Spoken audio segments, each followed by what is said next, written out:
Hello and welcome to Achievement Hunting 101. This is level 173, and I am FuFuCuddilyPoof. Joining me tonight are my three co-hosts, as always, of KooshMoose. Well, hello. rawkerdude. Hey, can I go pee? No, and you cannot bake a cake either. And Big L. Can I go bake a cake? Sure, go ahead. And don't do the two at the same time, though. That's disgusting. All right, so if you were to bake a cake, what cake would it be? The kind with frosting and icing and chocolate. I'll be boring and I would just say chocolate. Nothing with fruit in it. I hate when people put fruit in their cakes. Anyone who does that is most likely a fruit cake.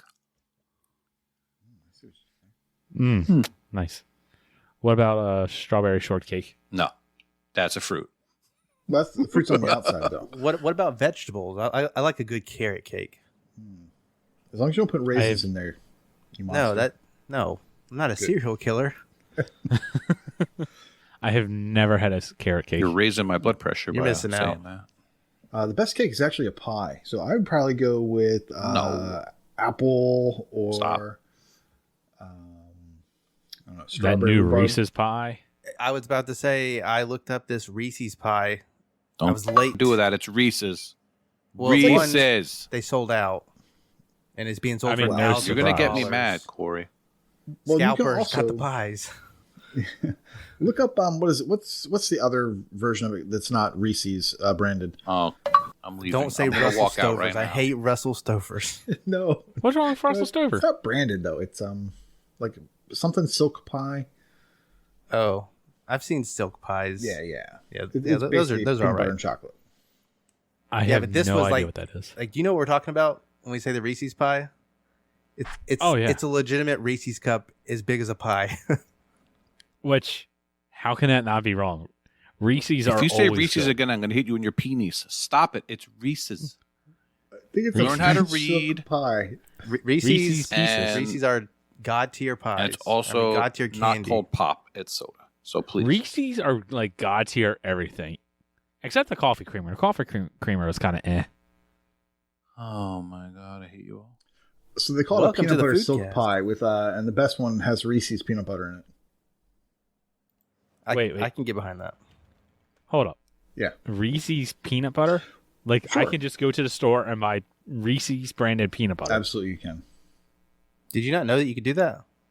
That's a thing? That's I didn't know that was a thing. I've been buying Jif. I'd rather have Reese's. I mean, I don't know if it tastes the same, but Oh, did we lose Al? nah, he's here. He's steaming. That's all. If only this was the live show. He's just maybe the maddest I've ever seen him. And it's about food. Okay. Giving me a nervous breakdown. Okay. Add us in the Discord. Is it Reese's or is it Reese's? Or is it Reese? I mean, Reese's is the monkey. That's all I'm saying. The NFT monkey.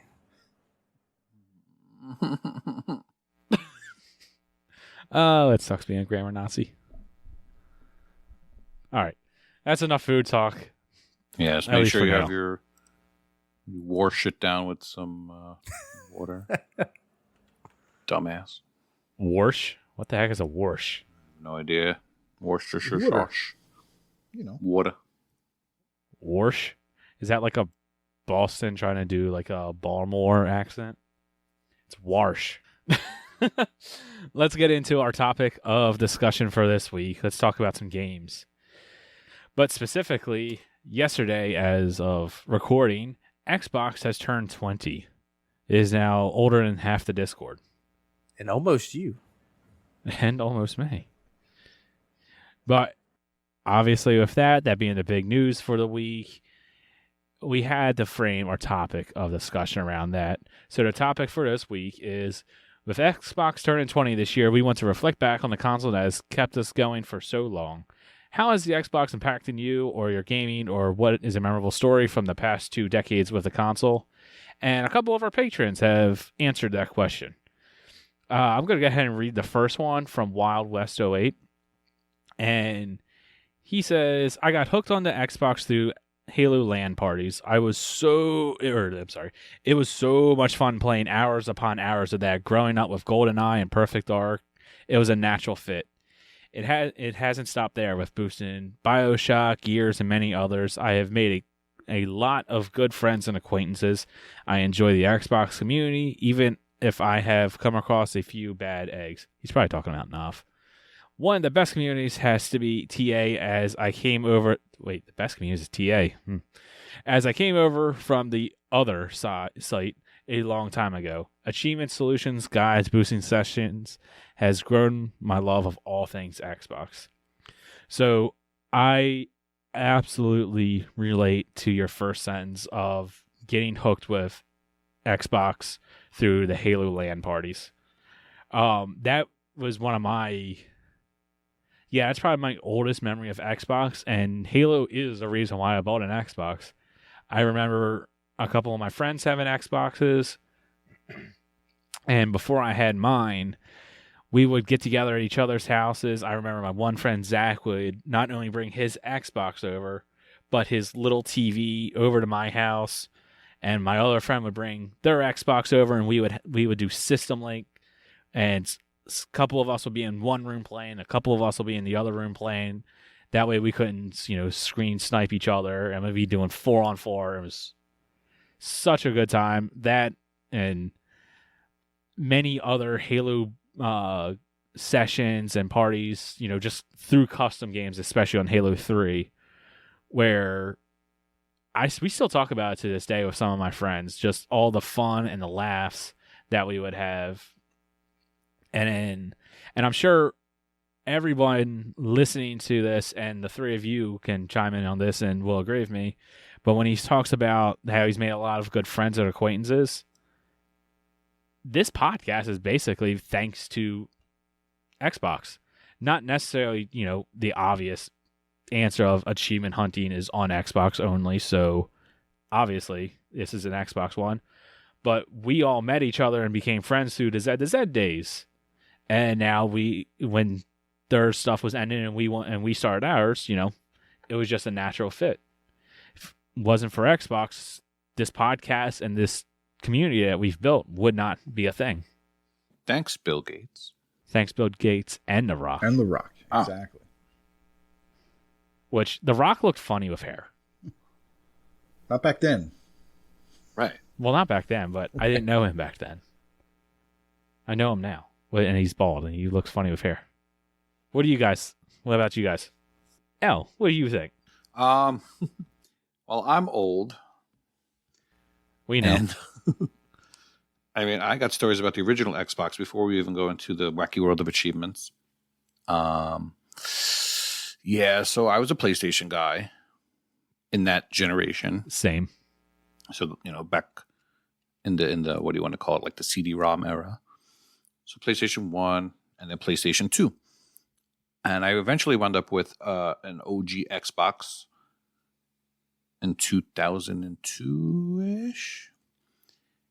Because I found out that sounds about you could hack it.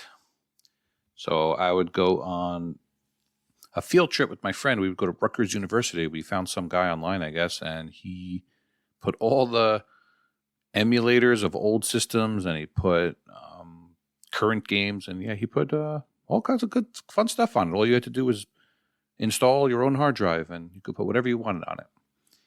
And you would need some sort of I had a friend that did sort of a chip. The bad news is the chips always died out pretty quickly. So I think I had 2 or 3 different Xboxes, and the chips all died on all of them.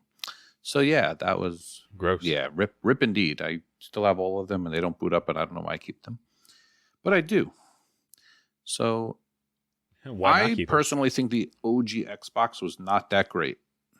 Don't all kill me, but I preferred PlayStation 2 by far. Their lineup of games. That's hard to argue. Yeah. So the gold standard, of course, was Halo. And I didn't have LAN parties, but we used to go online before Xbox Live with some sort of third-party service. I forget the name. There were two of them. I think one of them might have been called Xbox Connect. Connect with the C. Appeared in the 360 days. I'm sorry? Oh, wrong Connect. Yeah, that Connect died. Yeah, Gotcha. So basically we would play Halo online before Xbox Live existed. I don't know how it worked exactly, but we managed to do it. And we would play... That sounds like a cheat. We would play Capture the Flag on Blood Gulch. And we would play... Oh, yes. What's regular deathmatch called? Assault? Slayer. Oh, yeah, Slayer. Shit. Slayer. You have failed this I think podcast. I would know that. Yeah. Slayer on... we would play on Hang 'em High the most, I think. So good. Yeah. So that's why Halo to me is always about the multiplayer. Because we would gather several people. And the host usually had an advantage. I guess that would make sense. But yeah, that was before the Xbox Live days. And I know I've told the story about how I was a beta tester for Xbox Live with NFL Fever. So yeah. Which is cool. It became everything. And this was all before achievements. Now, of course, yeah, we're sucked in 1,000,000%. Our gamer tags are very important to us, so it's hard to even play a PlayStation for me. And I know I don't know how you guys manage multiple systems. Like I have a Switch, and I'll play the occasional first pair party game for a little while, and then I'm like, oh no, back to the Xbox. I'm trying to remember other stories from the early days of Xbox. Oh, the Duke. Well, I knew I was going to think about something. The Duke, yeah. I'm on the side of that hated the Duke. And I have pretty big hands, but I didn't like the Duke. Just the way the buttons... Did anybody actually like the Duke? A lot of people. Hello. A lot of people. The way that the I much buttons, preferred the Duke to the S redesign. The way that the buttons were all diagonal, and you had to look down at the controller to see what you were going to hit. It was just weird. It is. Not a fan of It's the a Duke. terrible controller. Yeah, the S Why would was you have much to better. look- No. In my Yeah, well, go find one and Am I correct? Put it in your opinion, hands. The S was better. yes. I mean, would I pick it today? No. But I thought it was pretty good back then. Asymmetrical joysticks. Then you had you had triggers and a black and a white button. So And who many needed a gaming chair possibilities. when you had a Duke? You just kind of curl up in it. Yeah, the black and the The white push button was a buttons. failed experiment. They kind of threw them off to the side on the redesign on the S. I remember that. Yeah, that's a very weird placement. Even the start and the select button on the back button on the S is off to the other side. It looks so bad. From humble beginnings to the industry best controller, right? Oh, for sure. Humble beginnings. Oh, I was supposed to read a Patreon thing.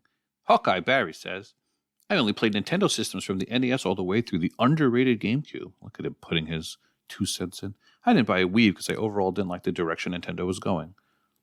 What do you mean, Hawkeye? You didn't want to play Wii bowling with some grandmas in a senior center? It was good times. I feel attacked. I pretty much quit gaming for a 3 to 4 year stretch. The Wii wasn't that bad. I was finally thinking about getting a new console, but was unsure if I wanted a 360 or PS3. Eventually saw a trailer for Gears of War, and that sealed the deal. Yeah, well, that was a good choice. That Gears of War trailer is pretty epic. We've talked about that on the show before. I purchased a 360 and I've stuck with Xbox ever since. Xbox not only got me back into gaming, but achievements moved me in a new direction. First heard about TA from the comments of an IGN article. Interesting. I didn't know they plugged it.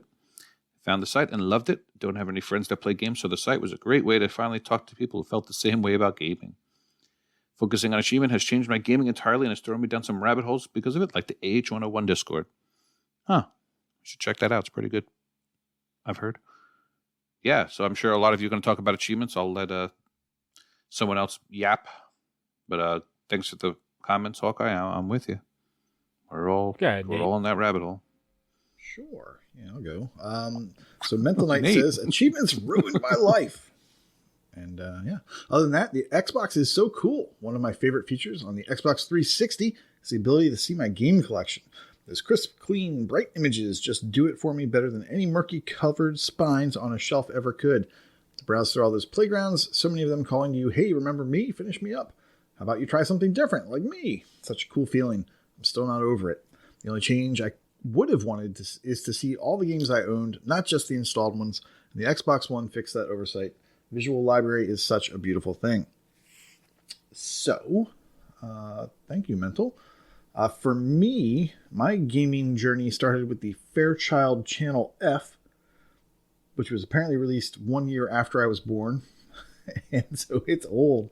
And That's old. Yeah, it was not great. It was not great. And some of the friends that I had Ataris, and I was just like, oh my gosh, that thing's awesome. But like, for whatever reason, I thought it was too much to ask for, so I never asked for it. But I would love going over to their place to play the Atari. And then some of my other friends got a Nintendo, and I was like, oh, that thing is amazing. Like, wouldn't it be great if I could finally have one of those? And then I guess it occurred to me, oh, I could just ask for one. Got one for Christmas, and I don't know if I felt repressed because I didn't, have an Atari or something, but I've kind of made up for it my entire life after that. I've bought just about every system that's out there. And every game for each system. Yeah, pretty much.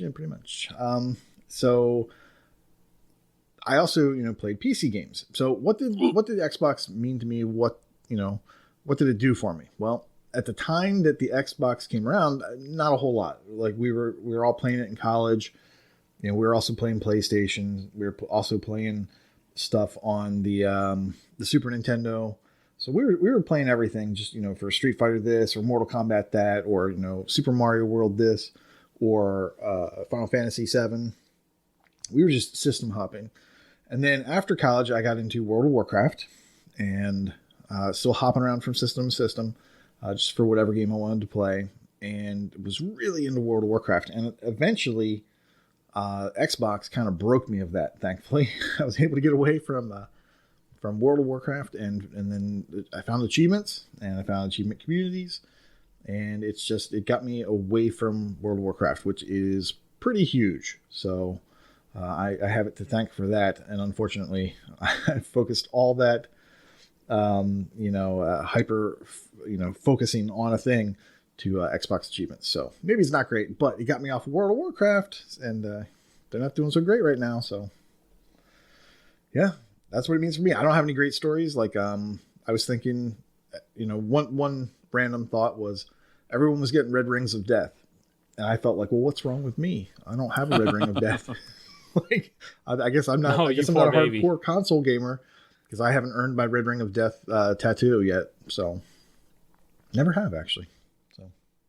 Lucky you. Yeah. You're like one of the only people that's been able to say that. I've had disk drives die, and the mechanism to eject the disk has died, but not a red ring of death. Yep. So maybe I was focusing on the wrong thing. I should have been happy to not have a hardware failure. But when I just felt like maybe I was a pretend gamer, I don't know. I want to say I had a red ring once, and we would wrap the Xbox in like a blanket or something, and it would magically go away. Yeah, that was the. I don't remember any permanent. I had one red ring, and that was probably one of the periods of time that was like, oh my gosh, I'm in deep, because when it happened, I sent it to Microsoft, and I was working at Target at the time, and I immediately went and bought an Xbox 360 arcade, hooked up my hard drive, and kept on going. And when it came back, I was a baller and had 2 Xboxes. And it's like, man, I'm in deep now. Yeah, I remember that. I never did the towel tricks or anything like that. It was within warranty, but yeah, that was a pretty big deal. Going on, Creature or Ruderick, my bad. He goes over, the what ifs. Like the obvious answer is achievements kept him gaming with Xbox.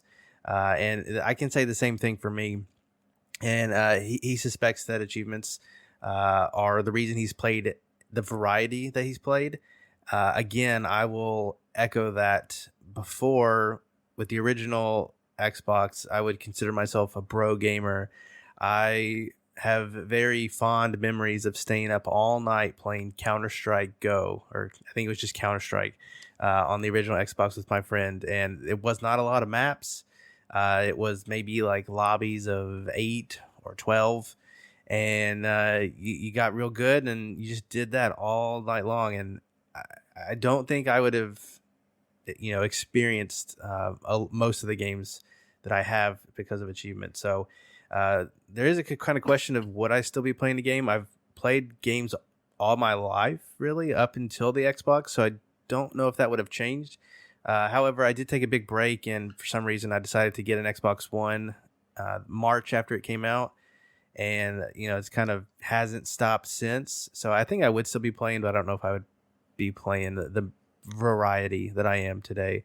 Who knows? I might even, focus on a speed run or, play one of those endless games like, Apex Legends or something.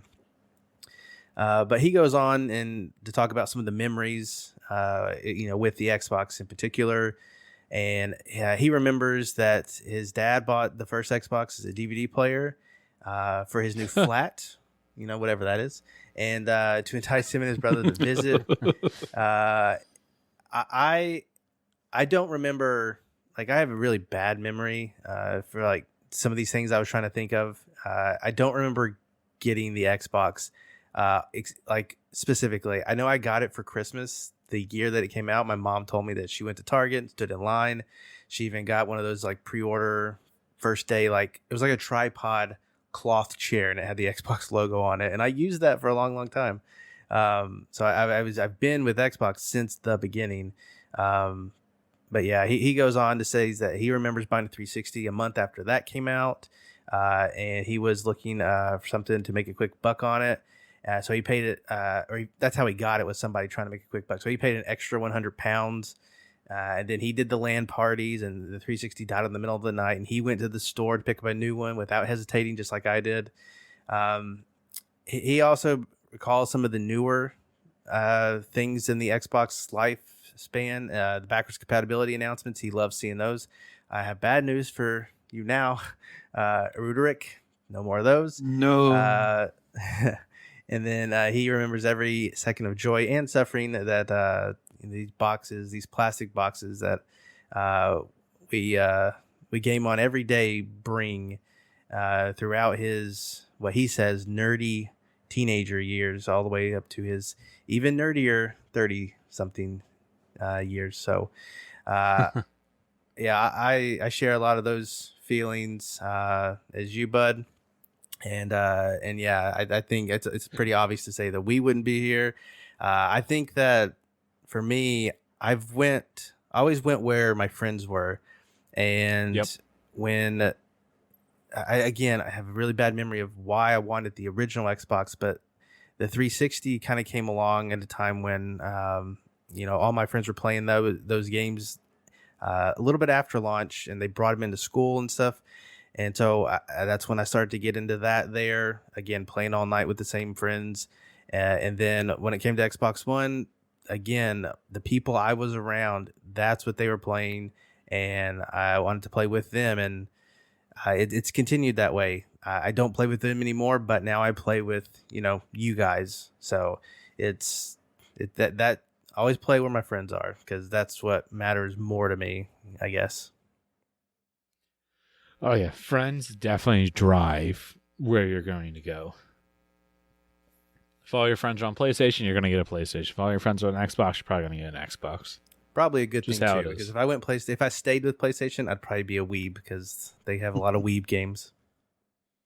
Especially back in the day with physical games, right? You might borrow games from your friends, stuff like that. Yeah. As long as you had your own memory card, you're good to go. It's Your own physical memory cards. card. It's funny because you were asking something about like how do we play all these other consoles, and that's the thing. Like I don't I get them, and then I play Ratchet and Clank, and then I set that aside until the next Nathan Drake comes out or something, or the Metroid Dread. But thankfully, Nintendo is very kind to me, and they only put out a game every 5 years. That's true. Or every 10 years that I actually want to play. But not the 360 or not the Xbox. The Xbox is that's like every day. So Oh, there's so many. We're games nowadays. addicted. Like mental. All right. And there was one more from OM Jesus. She says, I remember when I got my 360 and popped my first achievement. It completely changed how I game. It definitely changed how I game because it made me approach games differently, sometimes in a good way, sometimes bad. For me, Xbox and Achievements has given me a community via TA that I didn't have otherwise, and it has honestly been life-changing for me. I went from having very little in common with people to being part of a continually growing community that I am more than happy to consider my closest friends in. The inclusion I found in achievement hunting and Xbox gave me friendships that go beyond our shared hobby, and I know it's cheesy, but I'm so happy that gaming was able to provide this to myself and many others. Well, once again, OM Jesus, if that is your real name, I wholeheartedly agree with you. We, like Corey said, we would not be doing this podcast if it weren't for the Xbox system. But I'm just thinking back 20 years and pretty sure we didn't, maybe I guess I'm sure there were online forums and stuff, but online didn't really drive what I was doing. It was friends in school, right? And now it's you can play with people all over the world, and it's just so remarkable. And of course, I made long-lasting friends. I never would have met Michelle. I never would have met all of you guys. I never would have, thanks to the internet and thanks to True Achievements and thanks to online achievements, and love them or hate them, but that's what got us here. A lot of all that stuff. So yeah. She mentioned pop achievements. You guys remember what your first one was, or have an idea of about what it would be? I personally don't know. I would guess it's either Grawl 2 or like Oblivion would be my first one. Yeah, I don't recall specifically like seeing it for the first time or even really like wanting to do it more. I do remember at some point, somewhat early on, I would probably guess 10,000 gamer score. So it was probably a couple years in, if not, a good handful of years. And I remember Googling, like what is a good way to get 1,000 gamer score, or something came up. Is that a 1,000 gamer score in 5 minutes? And it was the Avatar game. Of course. And I remember going to Hollywood Video and renting it, getting home, and 5 minutes later seeing all of those pops, because the 360 it would say like if you did it fast enough it said like 5 for 1,000 gamer score or something. And that something happened in me at that time where I had to do that more, and that's when I found 360 voice, which made me get a Hollywood Video unlimited rental. So I would literally go and rent a game and take it back the next day, because I paid by month, and I would do that so much just to get an influx of easy games, quick games, which were like 6 to 10 hours at that time.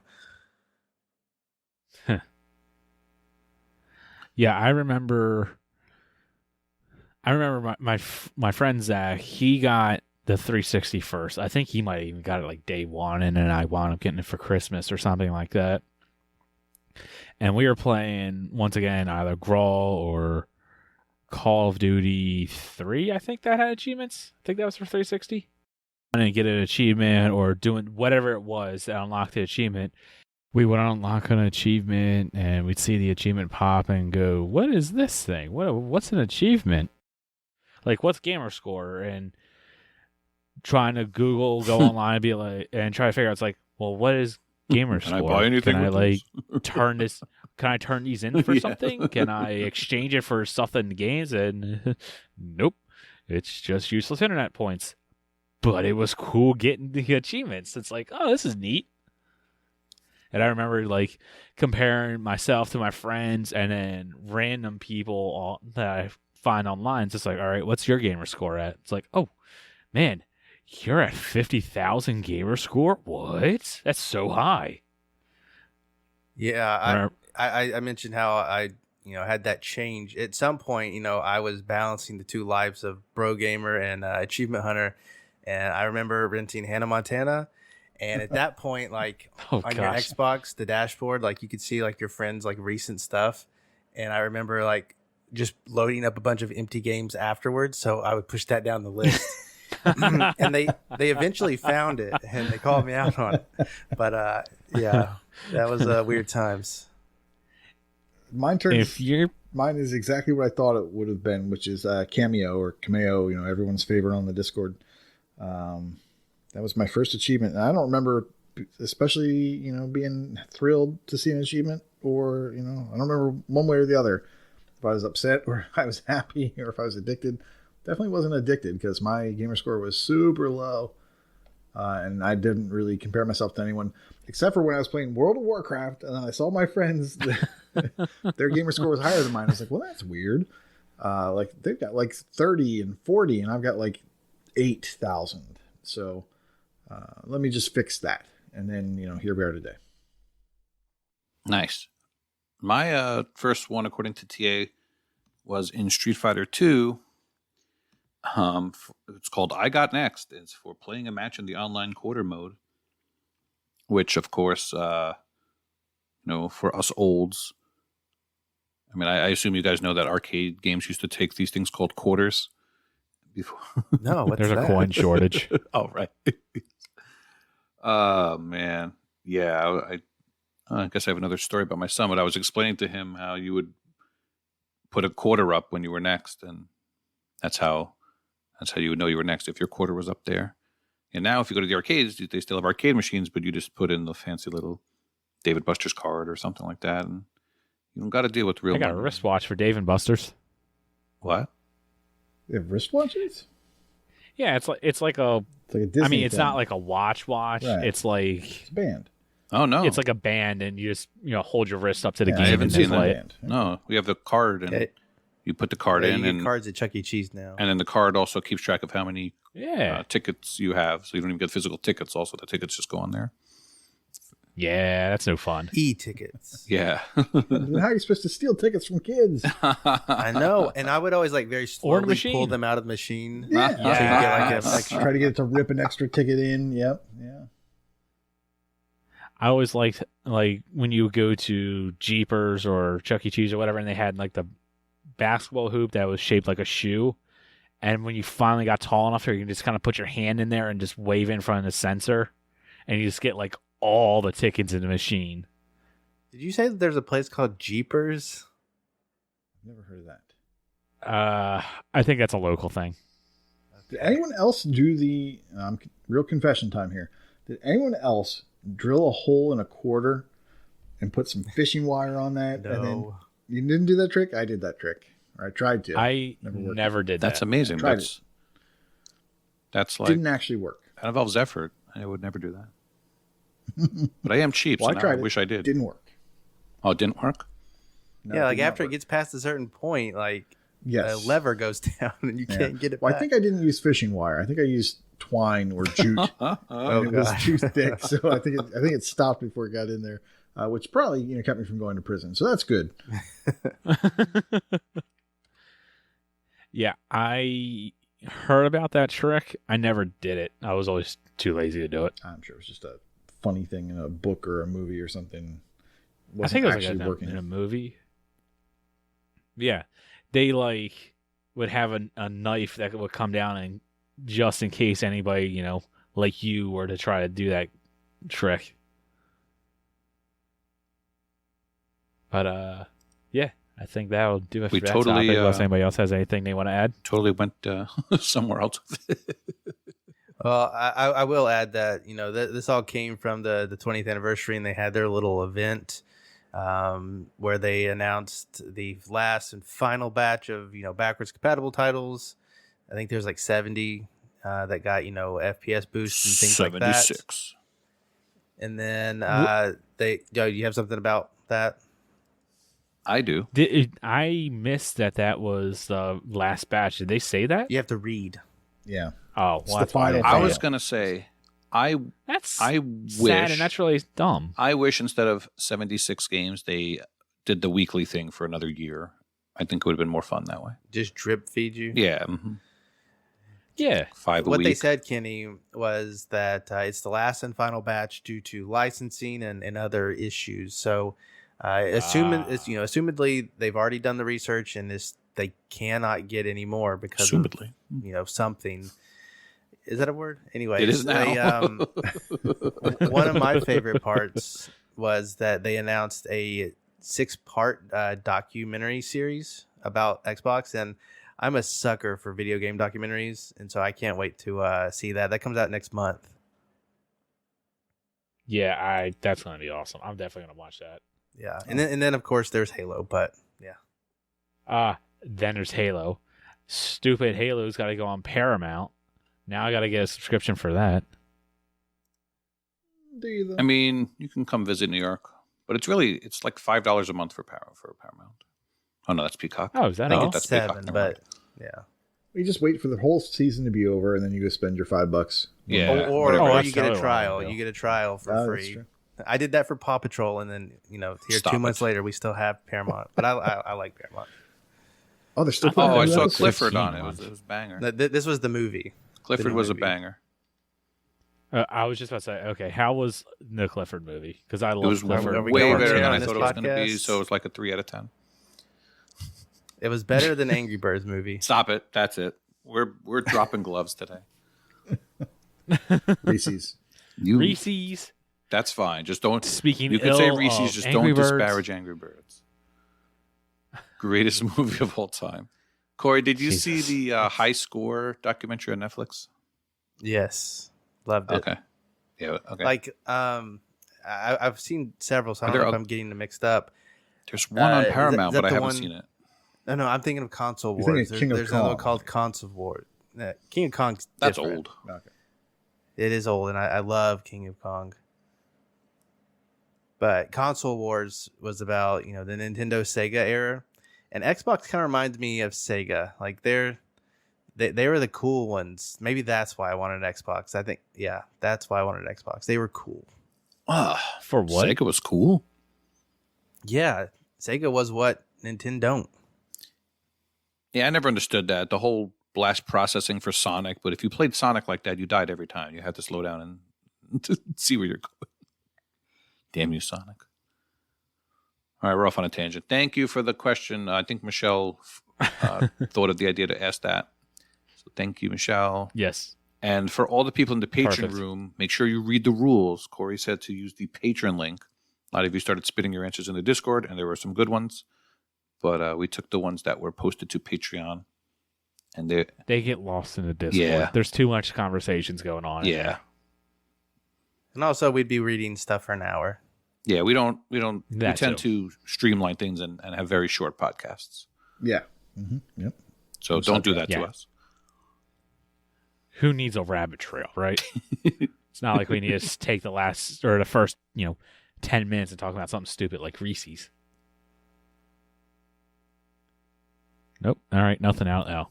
All right, You're gonna have to censor that, let's a get in- lot. Anyway. let's get into the game showcase.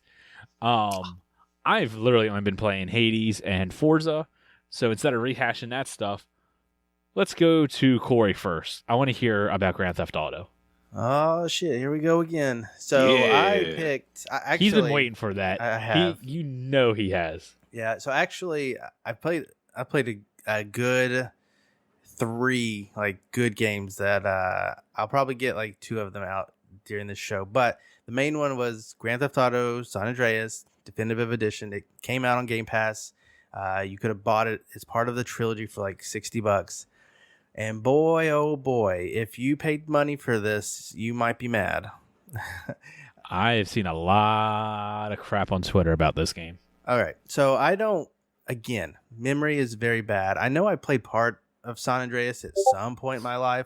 Probably never finished it. I don't know if I've ever finished a Grand Theft Auto game, but I've played them all in some capacity. Well, San Andreas was one that I had interest in because I've always heard good things. When they renounced the trilogy, that was probably the one I was most excited for. Now that it's free, that helps even more. And so I booted it up, and I can see where it's definitive, but I think charging what they did, now you do get 3 games, and it's a lot of content. But I would really question if they took a bunch of employees and made them spend time on this, because it doesn't look like they did much. Some of the sky Not at looks decent for what they're trying to do. If they did minimal work, it looks good. If they actually spent time, they did a very bad job. On the Xbox Series X, at least, you can pick between fidelity and performance mode, I think it was. You want to go performance. The other one looked like even worse poop. And again, I've started this game. I'm about 6 hours in. I'm kind of just doing a few missions here and there, main missions, and then doing a lot of story stuff, trying to get my handle on the game. And in this game, if you remember, you actually have to go to the gym, or else you'll get fat. There are relationships to manage. I think the other ones had side missions, as far as optional things like getting in a fire truck and putting out fires and stuff like that. I've been spending most of my time doing that stuff because, as I came to find out, not only do you get achievements for all this stuff, but it benefits you in the game. So I threw on Netflix. I've been going on through some strange Netflix shows, and I did all the fire truck stuff, so I am now fireproof. I did all the ambulance stuff, so I have permanent major health upgrade, and I think those are it. I had to do 50 ambulance rides, and that took a good hour. But yeah, I think that if you have a real fondness for Grand Theft Auto, and you're wanting for one of these definitive edition ones, and you're wanting to re-experience that, I would almost say don't. You would probably ruin your memories and just get mad. Keep your memories intact and just skip it. If you want to experience it for the first time, I think it's an absolutely fine way to go about it. Or if you really don't care about them and you just want to experience them again and you don't have very fond memories, go for it. They're probably going to take you about 60 hours each. That's what I'm kind of seeing for completion times. But yeah, it's kind of a disappointment. So the Grand Theft Auto trilogy, it has 3 Vice City and San Andreas, right? Yes. Okay. Hold on. I got an important question. Go first. I was just making sure. The only reason why I asked that, I just want to make sure I was getting the right games before I said what I was going to say. Sun versus Sand? 3 I played. I'm going to answer L before he asks his question. Oh boy.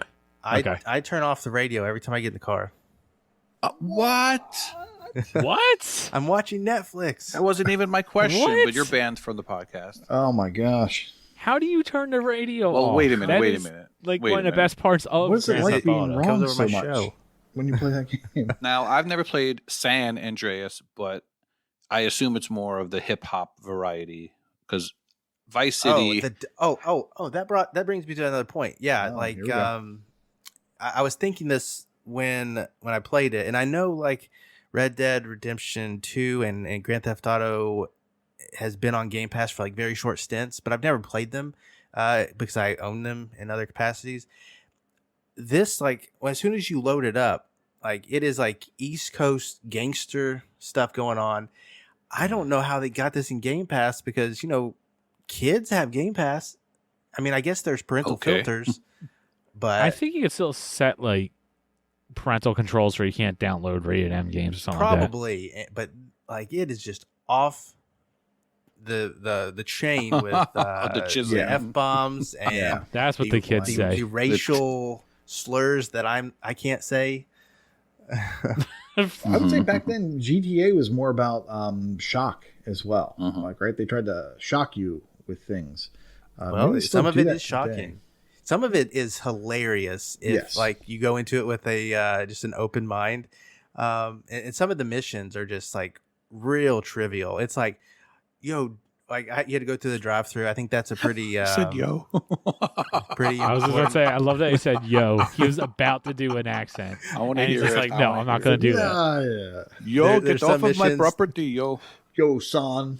There's some missions you just got to drive somebody to somewhere. You shoot somebody, you drive them back home. It's what? Come on. And the wanted level so far has That's a been typical day in Baltimore. the wanted level has been ridiculous. I could hit a cop and 2 streets over, I'm clear. I don't know. It's kind of crazy. Oh, And if you just sit there idle, like there will be a traffic stir and a shootout in front of you, and it's just funny to watch. That sounds like Baltimore.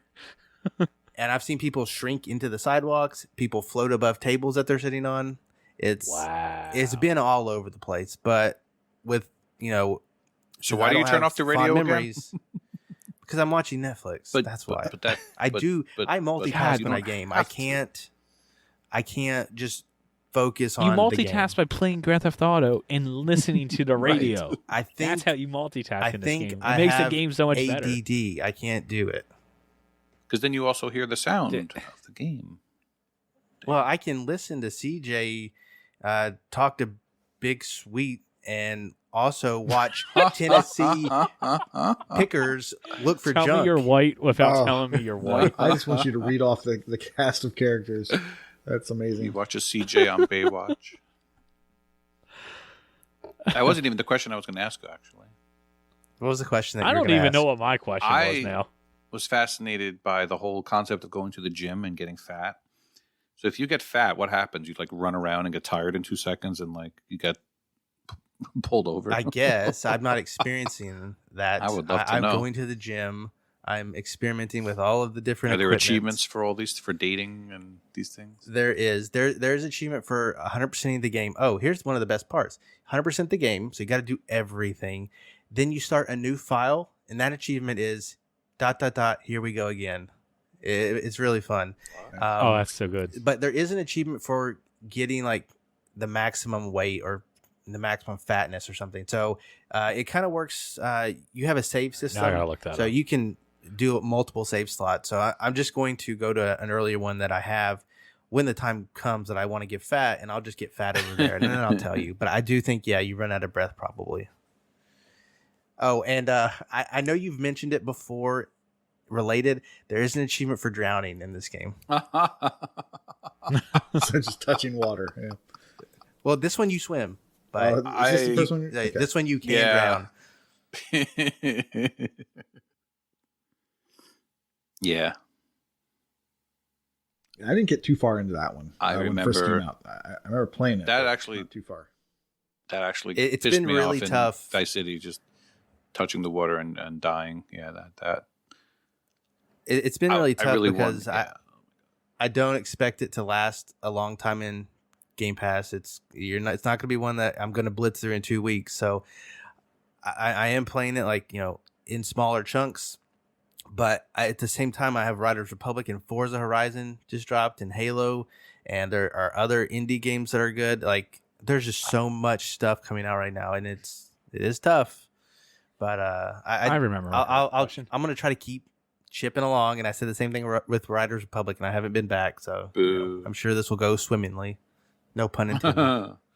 I remember my question. Did they update the controls, or does it still feel like a PS2 game? Yeah. I mean, I know that they did. Like that was part of their feature list, but I don't know how they did it. I know there's like you hold in the trigger, the bumper, and like a wheel comes up. I don't know if that's probably not a thing. I don't know. Well, I mean, like movement. Does the movement feel? I mean, old. It feels like it's an old game, but at the same time, I don't know. Yeah, I'll just say, it feels like an old game. So there's like no quality of life, right? Like, this is just a straight port. You're asking the Yeah, wrong that's guy. better. Feels like they haven't done anything to make the game feel current at all. Probably not much. There is auto aim. I don't know if that existed back in the day. I don't know. They might have made shooting easier. I think I do remember hearing that. I was going to ask if you had the 360 version. Looks like Nate does, and he's gotten 2 achievements from 2014 to 2019. That was supposedly a bad port as well. So that was the phone See, port. this is the only one in the trilogy that I never played. That's why I'm interested in it.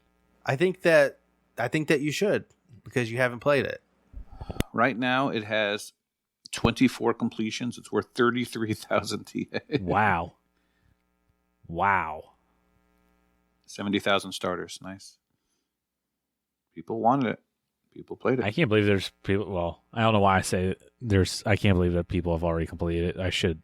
It's TA. People are crazy. I'm looking right now. That's still a lot. You do have to play a little, just a tiny bit to get it on your tag. I've heard a lot of people start it and see how it is, and then they don't even get it on their tag. They don't get that far. So take that for what it's worth. I have seen that comment. The list looks like it's the same. Do you know if there's any chance that like a patch is coming to fix some of the bugs? Well, probably not. They don't need to. That's They've what I got figured. to. All right. Star. They've got In fact, to. instead of releasing a patch, they're just going to float out early the announcement that they're going to make a Red Dead Redemption 3.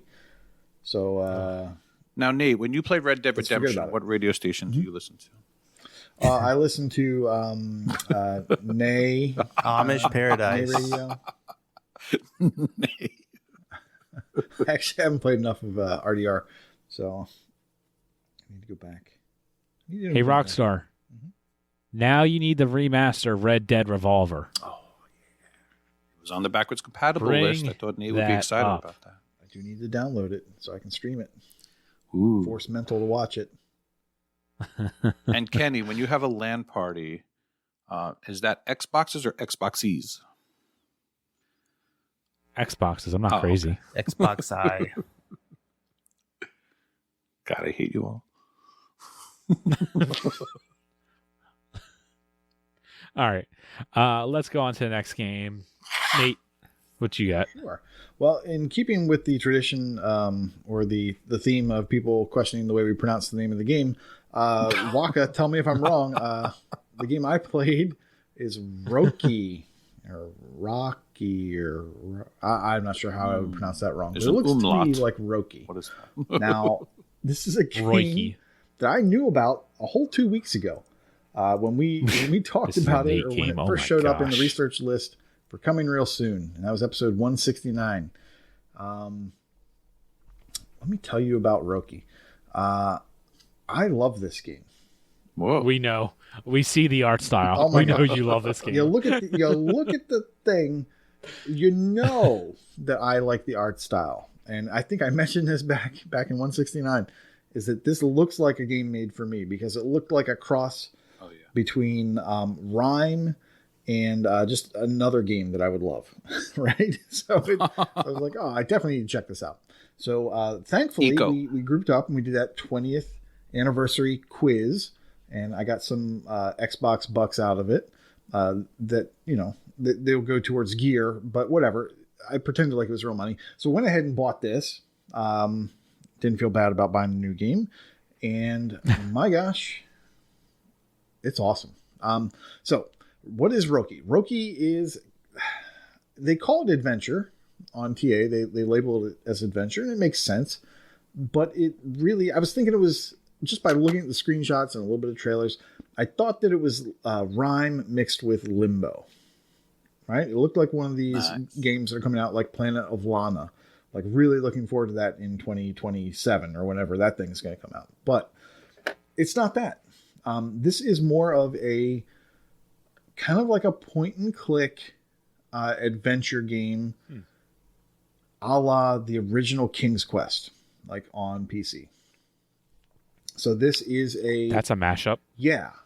So, but that really speaks to me because I loved King's Quest. My dad and I would get together after work. He'd come home from work. I'd come out of the coal mines, and we'd sit down and we'd play King's Quest together, just trying to solve it without a guide, just trying to figure this stuff out.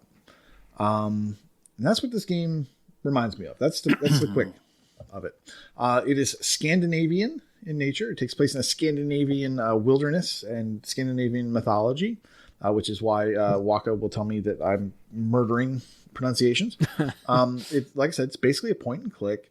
It's labeled as adventure, but there is zero combat. There's no combat. There's no platforming. Weird.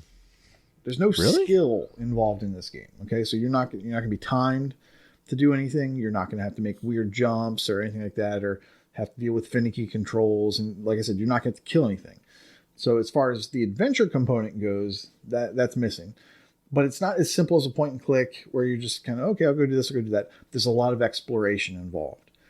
That's why I say if you're familiar with that original King's Quest, It really takes me back to that. The art style is very similar to Rime. It's this beautiful, kind of very simplistic art style, but you would think with that kind of an art style that, okay, well, they're kind of limited in assets or they're limited in designers, and there's not going to be a whole lot to go on. This game is, they spend a lot of time on this. It's very intricate. They're not cutting corners. There's a lot of cool cutscenes. There's a lot of cool scene changes. Lots of cool stuff going on. So it looks very pretty. Yeah. So the art style doesn't mean that, they didn't put they don't have a budget. There's a lot going on in this game. It's really something you want to dig into.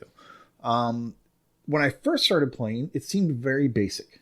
It seemed like there was, okay, I walk into this room. Okay, yes, I don't have much to do. I go from left to right. No problem. Oh, there's a thing on the ground. I pick it up. Cool. It's in my inventory. Great. Now I know what inventory does. You're talking to your brother.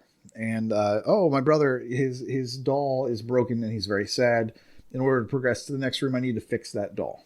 Okay, so let me go look around. I can't progress until I find the things in the scene. And then I have to use a thing on the thing to fix the doll, right? So I'm like, okay, it's not too complicated. I've only found 2 things and I have to combine 2 things. So they're very slow to kind of start and walk you through it.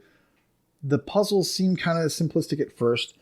This game has 3 main chapters. The first chapter is kind of an introductory, fairly short, maybe half an hour to an hour.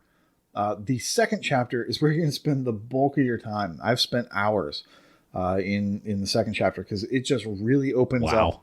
There's a whole bunch of different areas to go to. There's a lot of backtracking. There's a lot of figuring things out. There's parts of this puzzle. The solution is found like way over here. And, so it's not linear in terms of, I just go to this room. I solve this room. I go to this room. I solve that room. There's going to be some of that, but there's also going to be taking those things to other places to solve the puzzle. You're going to love it because, I shouldn't say you love it, but one of the things you like is talking to people thoroughly.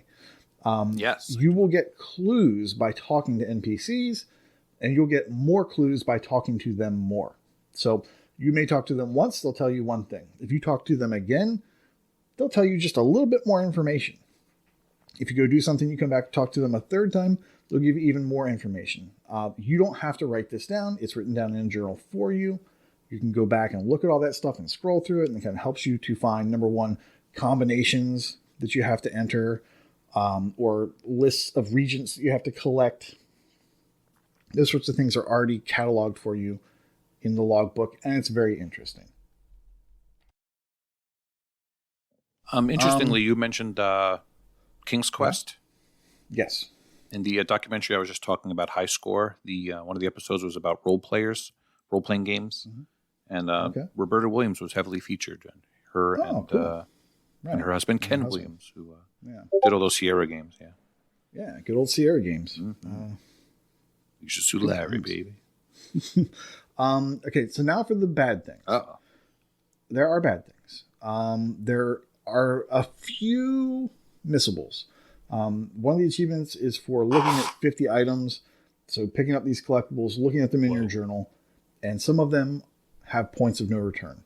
There is no chapter select, so you can't go back. If you miss something that's in chapter 1, there's no going back. In addition to that, there's sometimes sequences, there's cutscenes and things that happen. And sometimes those collectibles are no longer collectible after an event happens because the scene has changed. You can't get it. If you do miss one of those, I think you have to do a full playthrough.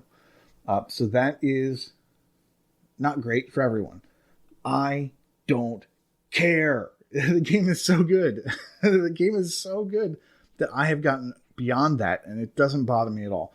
I was like deep into the second chapter. I was getting close to the third chapter. I realized, oh man, I definitely missed one or two things. Like, I'm going to have to do a full playthrough. And I said, okay, I'll just go do it. So I just started messing around to see if things would happen. I restarted chapter 2 because I thought, okay, I've gotten everything in chapter 1. I think I'll just do chapter 2 over again. Now that I know all the solutions, it should be much faster. When I did that, I lost all of my items from chapter 1. I was like, okay, well, I guess I'm doing the whole thing over again.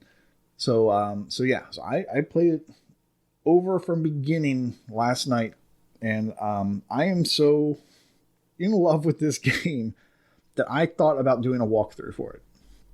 Wow. Yeah, so I started- it is Wow.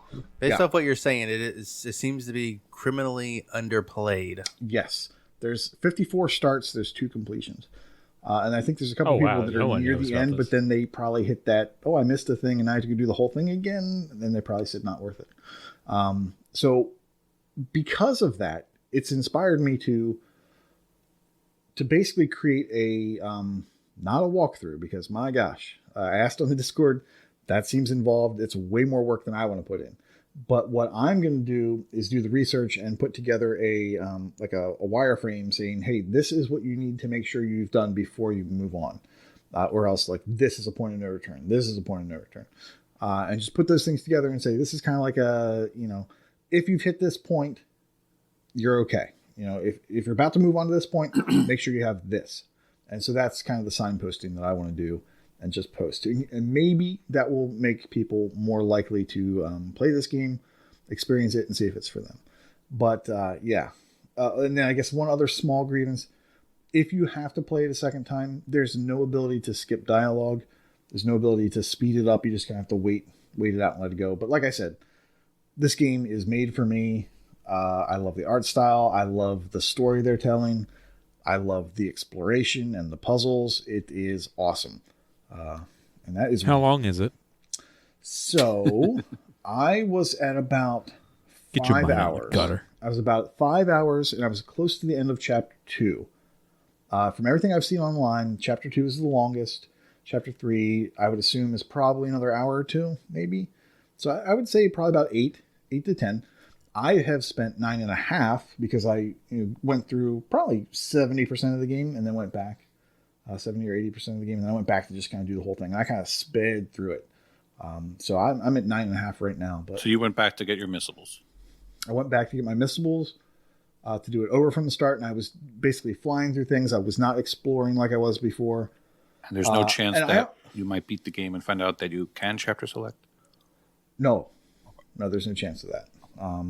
So everything I've read said there's no chapter. Gotcha. So I went around and I went looking. Okay. There's actually a really cool walkthrough that is question based, and that's another thing that reminded me of King's Quest. Like, the manuals used to be like, how do I do this?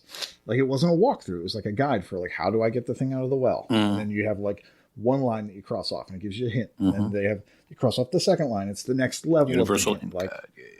yeah, they're like, oh, you have to get a thing to open a thing, and frogs hate water, that sort of weird stuff. So they kind of They give you do. like ascending hints, which is weird because frogs actually like water. but Don't splash. so yeah, so this game is great. I love it. I hope other people enjoy it. I hope that this gets people to at least check it out. And it is Roki, and I am murdering the pronunciation, I am sure. Rokai. Stop it. No, it's the O. It's Roki. It's Row Killer Roki. Instinct. Rookies. As long as it's not Rookie AF. Rookies. I got you. I got it. Thank you. All right. Well, actually, one final question. Worth the $20? For most I would people, hope not so. for you. Probably not worth 20. I'm sure on a sale, or definitely if it goes to Game Pass, check it out. Obviously, $10. I'd say yeah. It's a good time. All right. In that case, let's continue on into some sales. Bye-bye. What? I don't get to talk about games I played. You have nothing on the sheet. There's a sheet? Well, the doc, fine. Is it a podcast? That's because I got a potpourri to talk about. Okay. Well, in that case, I like since you potpourris. didn't write it down, I didn't My know. fault. I'm just trying to follow the script. My fault. We go by the seat of All right, our well, in that pants case, here. what would you like to The talk about? podcast isn't long enough, sir. Never. Never. is. Man, you remember the days when we would do like 4-hour podcasts and everybody just loved it? Yeah, before. We're on our way there now. Back when I people. mean, you had me. You had me at the beginning part. Back when people didn't work from home. Yes, I remember. Well, basically, I don't have. All right, what game do you I want don't to really talk have about? a showcase game because I played a little bit of a lot of things. So I was going to quickly talk about a couple of The things. Nate story. Yeah. No Rokai stories. Damn it. So I've been playing to my random to-do list, as I often do. But the last couple of months, I've been doing the scavenger random to-do list, which doesn't tell you the achievements you need. It tells you just the games you need to play, and then by getting achievements, you can try to figure out the other achievements you need because they still go into ratio order. So I've been jumping around. Forza Horizon 5 came out, so what did I do? I went to play Forza Horizon 4 as it appeared on my list a couple times. So yeah, that game... That sounds about right. That sounds about right, yeah. That game... So I did some stuff that I hadn't done yet. Like I finally found my 15th barn find, and I reached round 10 of Street Scene. And the other reason I played Forza 4, there's a lot of 20-pointers, and there's a 20-point challenge going on. So there's a lot of things going on right now. Not to mention GTAS. There's a good TA difference in the Forza games also. Oh yeah, everybody plays these games now. So I played some Forza 4. And actually, you know what? I could talk about WWE 2K Battlegrounds, which, as a big WWE fan, it's surprising that I really haven't gotten into this game. Of course, it took showing up on my list to get into it.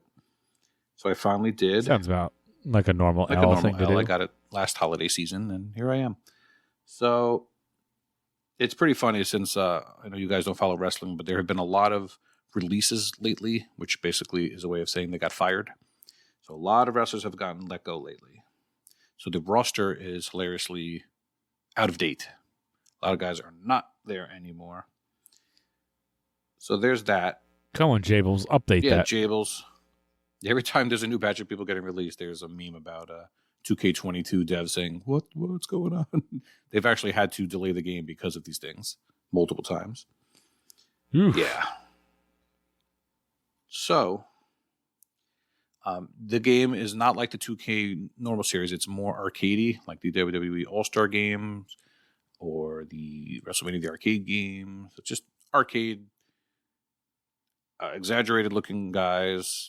Each guy only has like 4 or 5 moves, and there's a stage where you fight in a swamp, and you can throw your opponent into the alligator's mouth, and he bites them and spits them out. So, just wild and crazy wackiness.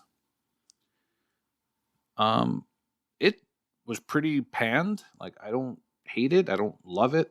It's very repetitive after a while. And they did one cool thing in the story mode. Each chapter you play as a different person. So you're not playing as the same one the whole time. But the dumb thing is you don't play as any of the wrestlers. You play as these random, basically created wrestler style people. So you're fighting against the WWE guys, but you don't play as the WWE guys, at least from what I've done so far. I've done the first 2 chapters. So that was WWE 2K Battlegrounds. If you're a wrestling fan, you've probably already played it, unless you're me. The other thing I wanted to quickly talk about was Toe Jam and Earl, which was Michelle's Better Completions Matter game of the month. I played that game with her and her brother Brian and Prue. Good old Prue. So Prue is our the Toe Jam and Earl whisperer. He guides us through. And we've talked about how janky the game is online before. After a while, just you fall through floors and it takes a while to do anything. But Prue discovered that he could actually save the game at any time, and then we could load back in and things will be better for a little while. So there's an achievement called Mad Hatter to collect all the hats. And we wound up... let me start over. So in Toe Jam and Earl, what we have discovered in the past is that if an achievement pops for one, it pops for all 4, which is fantastic. So if one person gets the requirements, it'll pop for all 4. So we were hoping this Mad Hatter achievement would also do that. So you get a hat every time you beat the game, you get a hat. So Prue has the most playthroughs, so we were hoping that he would beat the game so many times and then have 1 hat left, and then we would join him in the game and it would pop for all of us. But it actually did not. So we wound up accidentally figuring out a glitch because of the jankiness, where we got a hat and then quit out, or Prue would dashboard, and then the save would still be there. So we were able to load back in and get another hat. So that would save multiple playthroughs. So we were actually found a really nice glitch. The only thing is you cannot just keep your save and invite anyone in. It remembers who you had in the game. So you can't share your save with people like you could maybe in other games, like in Fogs and like Marvel Ultimate Alliance. A lot of people share their saves. As far as we know, you can't do that because we tried inviting in like an alt, for example, and it wouldn't work. So we did that, and we got all our hats. So Michelle got her Mad Hatter achievement. And then there's another achievement for killing one of every bad Earthling type in one game. And there's a nice guide for that, and you can checklist that. So yeah, we got a couple of big ratio achievements. There are like 7 ratio achievements for doing this stuff, and it's a fun game. It's just after a few levels, it just becomes unplayable and crappy. So if anyone has any Toe Jam questions, we can hopefully help you with that. It only has 3,000 starters. We hope it comes to Game Pass at some point and bump up those ratios even more. That would be nice. I'm kind of surprised that hasn't come to Game Pass at some point.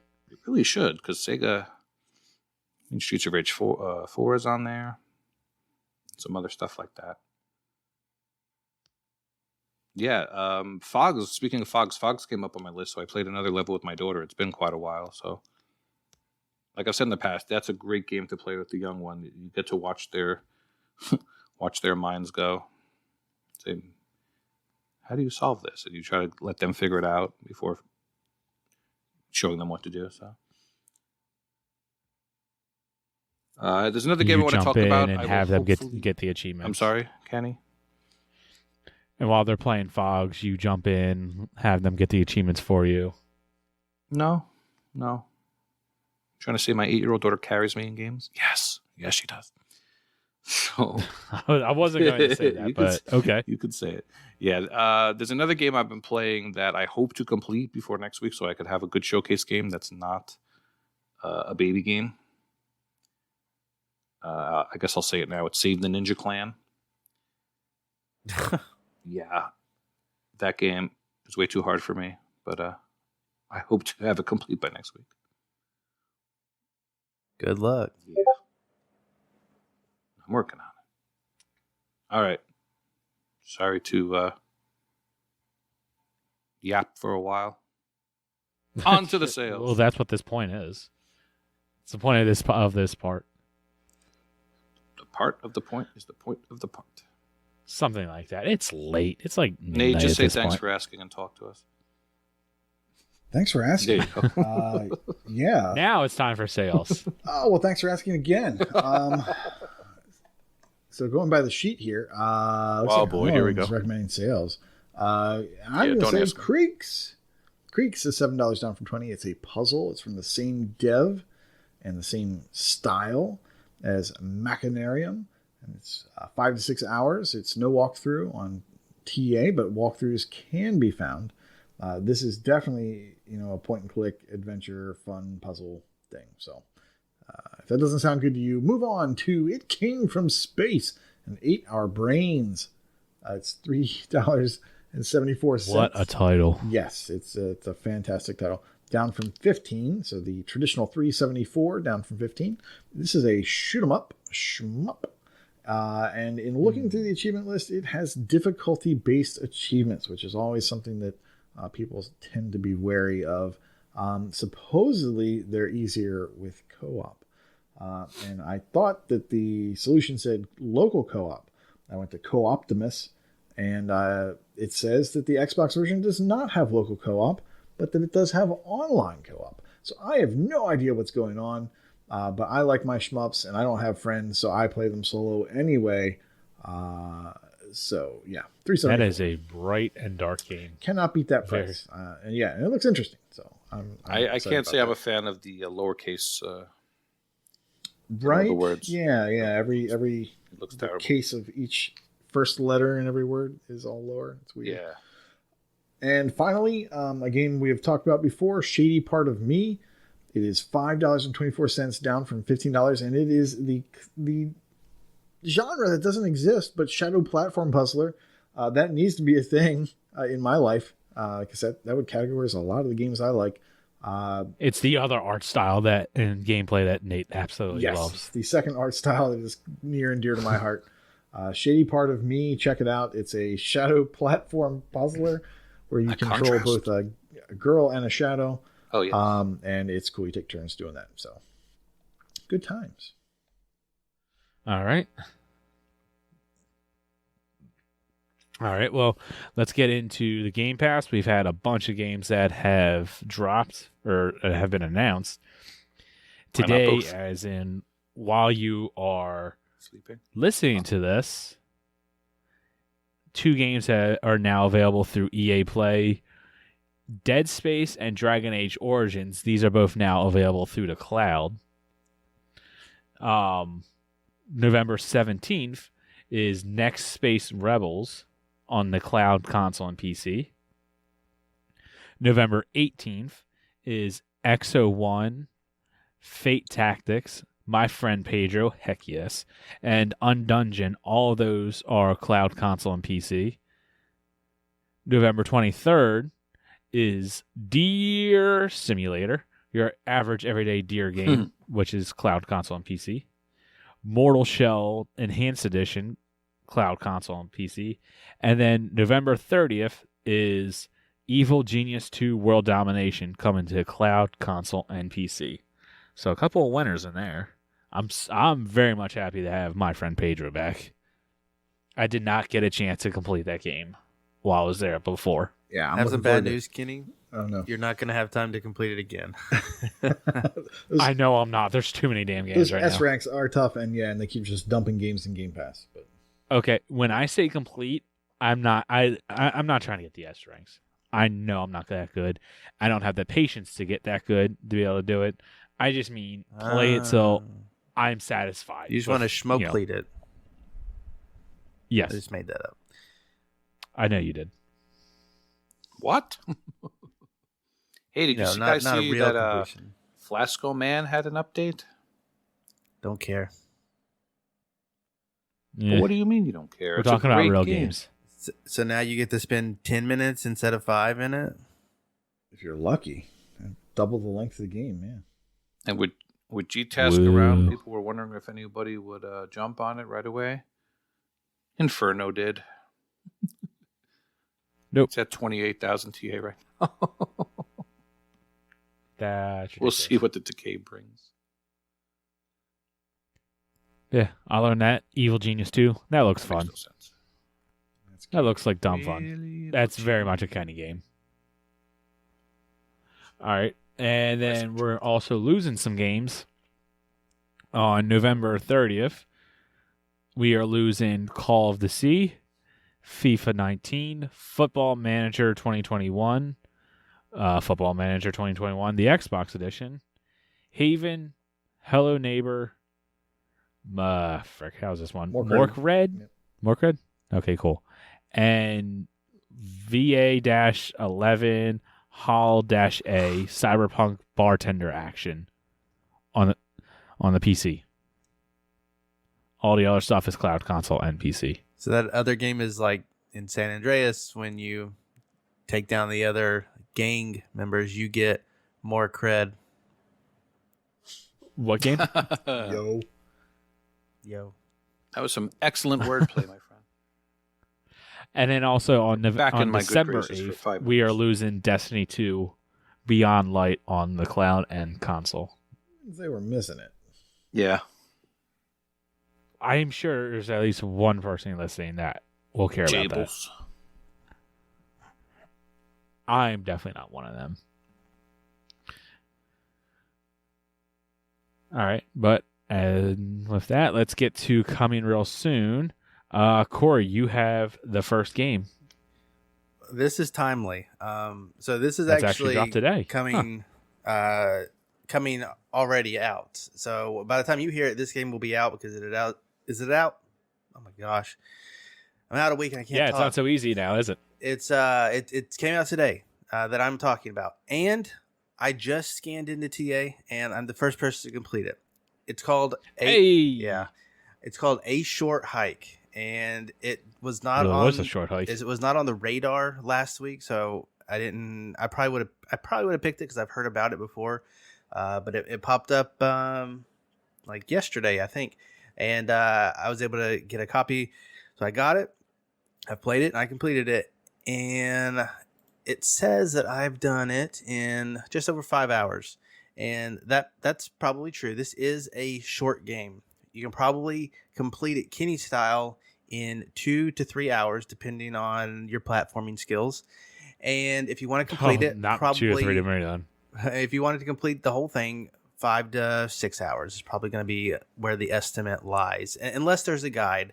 There are Steam guides out there, but this is actually an updated version, so a couple of things aren't there, and some of the cleanup you have to do for the achievements are not documented at all, so you just have to wander around. But what is this game? So it's an adventure game that is kind of in a Animal Crossing like world. You are this bird, and all around this mountain island that you are on are other animals, and you're talking to them. And kind of the goal of the game is you need to make a phone call, and you don't have any service, so you have to get to the top of the mountain to make your phone call. And in order to get up the mountain, you'll quickly learn that you don't have the stuff to do it. You have to find these feathers that allow you to basically do a double jump and a triple jump and a quadruple jump, so on and so forth. And then there's some other movement tactics that come along, and it's just a lot of exploration and talking to people and filling out their little bitty quest lines that ultimately get you these feathers so you can get up to the top. It's really a cute game. It's very colorful, Nate. If anybody has they game with their kid, I think this would be really good for that. Even if they're not good at platforming and you have to do it, I think that you can just go through and talk to all the people and figure out what they need, and kind of you have to remember what they need. This person's looking for this, so I need to make sure keep an eye out, or this person needs me to collect these things. So as you go around the island, you need to just pick up these random things that you find. There is never like anything that you run out of, so you don't have to worry about, did I spend too much money here, or did I miss a one of these collectibles, because they seem to be popping up all over the place. So that's really nice. It's just it's a palate cleanser of a game, and it is $8. I fully recommend it at $8. I can't really recommend A Short Hike enough. I don't really do this. I pulled an L move, and like I've looked it up, and like the music is on the soundtrack. It's on Bandcamp, and I listened to the soundtrack today. It's great What? music. Yeah, I know. And But you won't listen to the GTA radio? I listened What to the this hell? little, like, it's not chiptune, but yeah, it's I don't know. I can't say enough good things about A Short Hike. And if you're looking for a palate cleanser, buy it. All right. Let's see. I believe Nate. Yep, Nate has the other coming real soon game. Yeah, so a little game on Friday, November 26th called Little Bug, so literally little.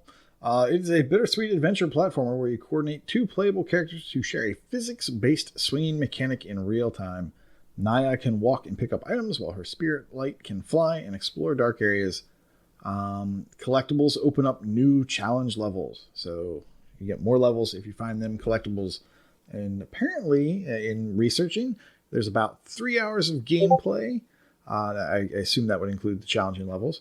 It has generous checkpoints to let you play at your own pace. So that's good, because looking at the gameplay, it reminds me of a mashup of No Time to Explain and Turn On. So No weird, time to turn right? on. Yeah. So that's kind of weird. That's the title of Corey's. Phrasing. Never mind. So Phrasing.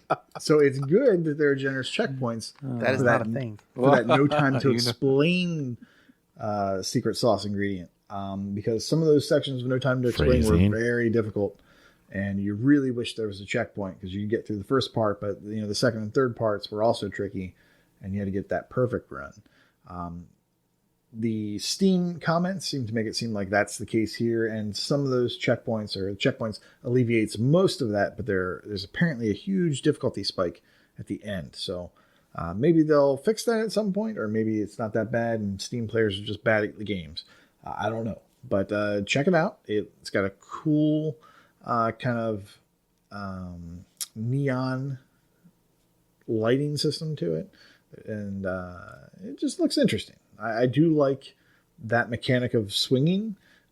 So maybe it's for you. If you're not a platformer, just walk away. This is not for you.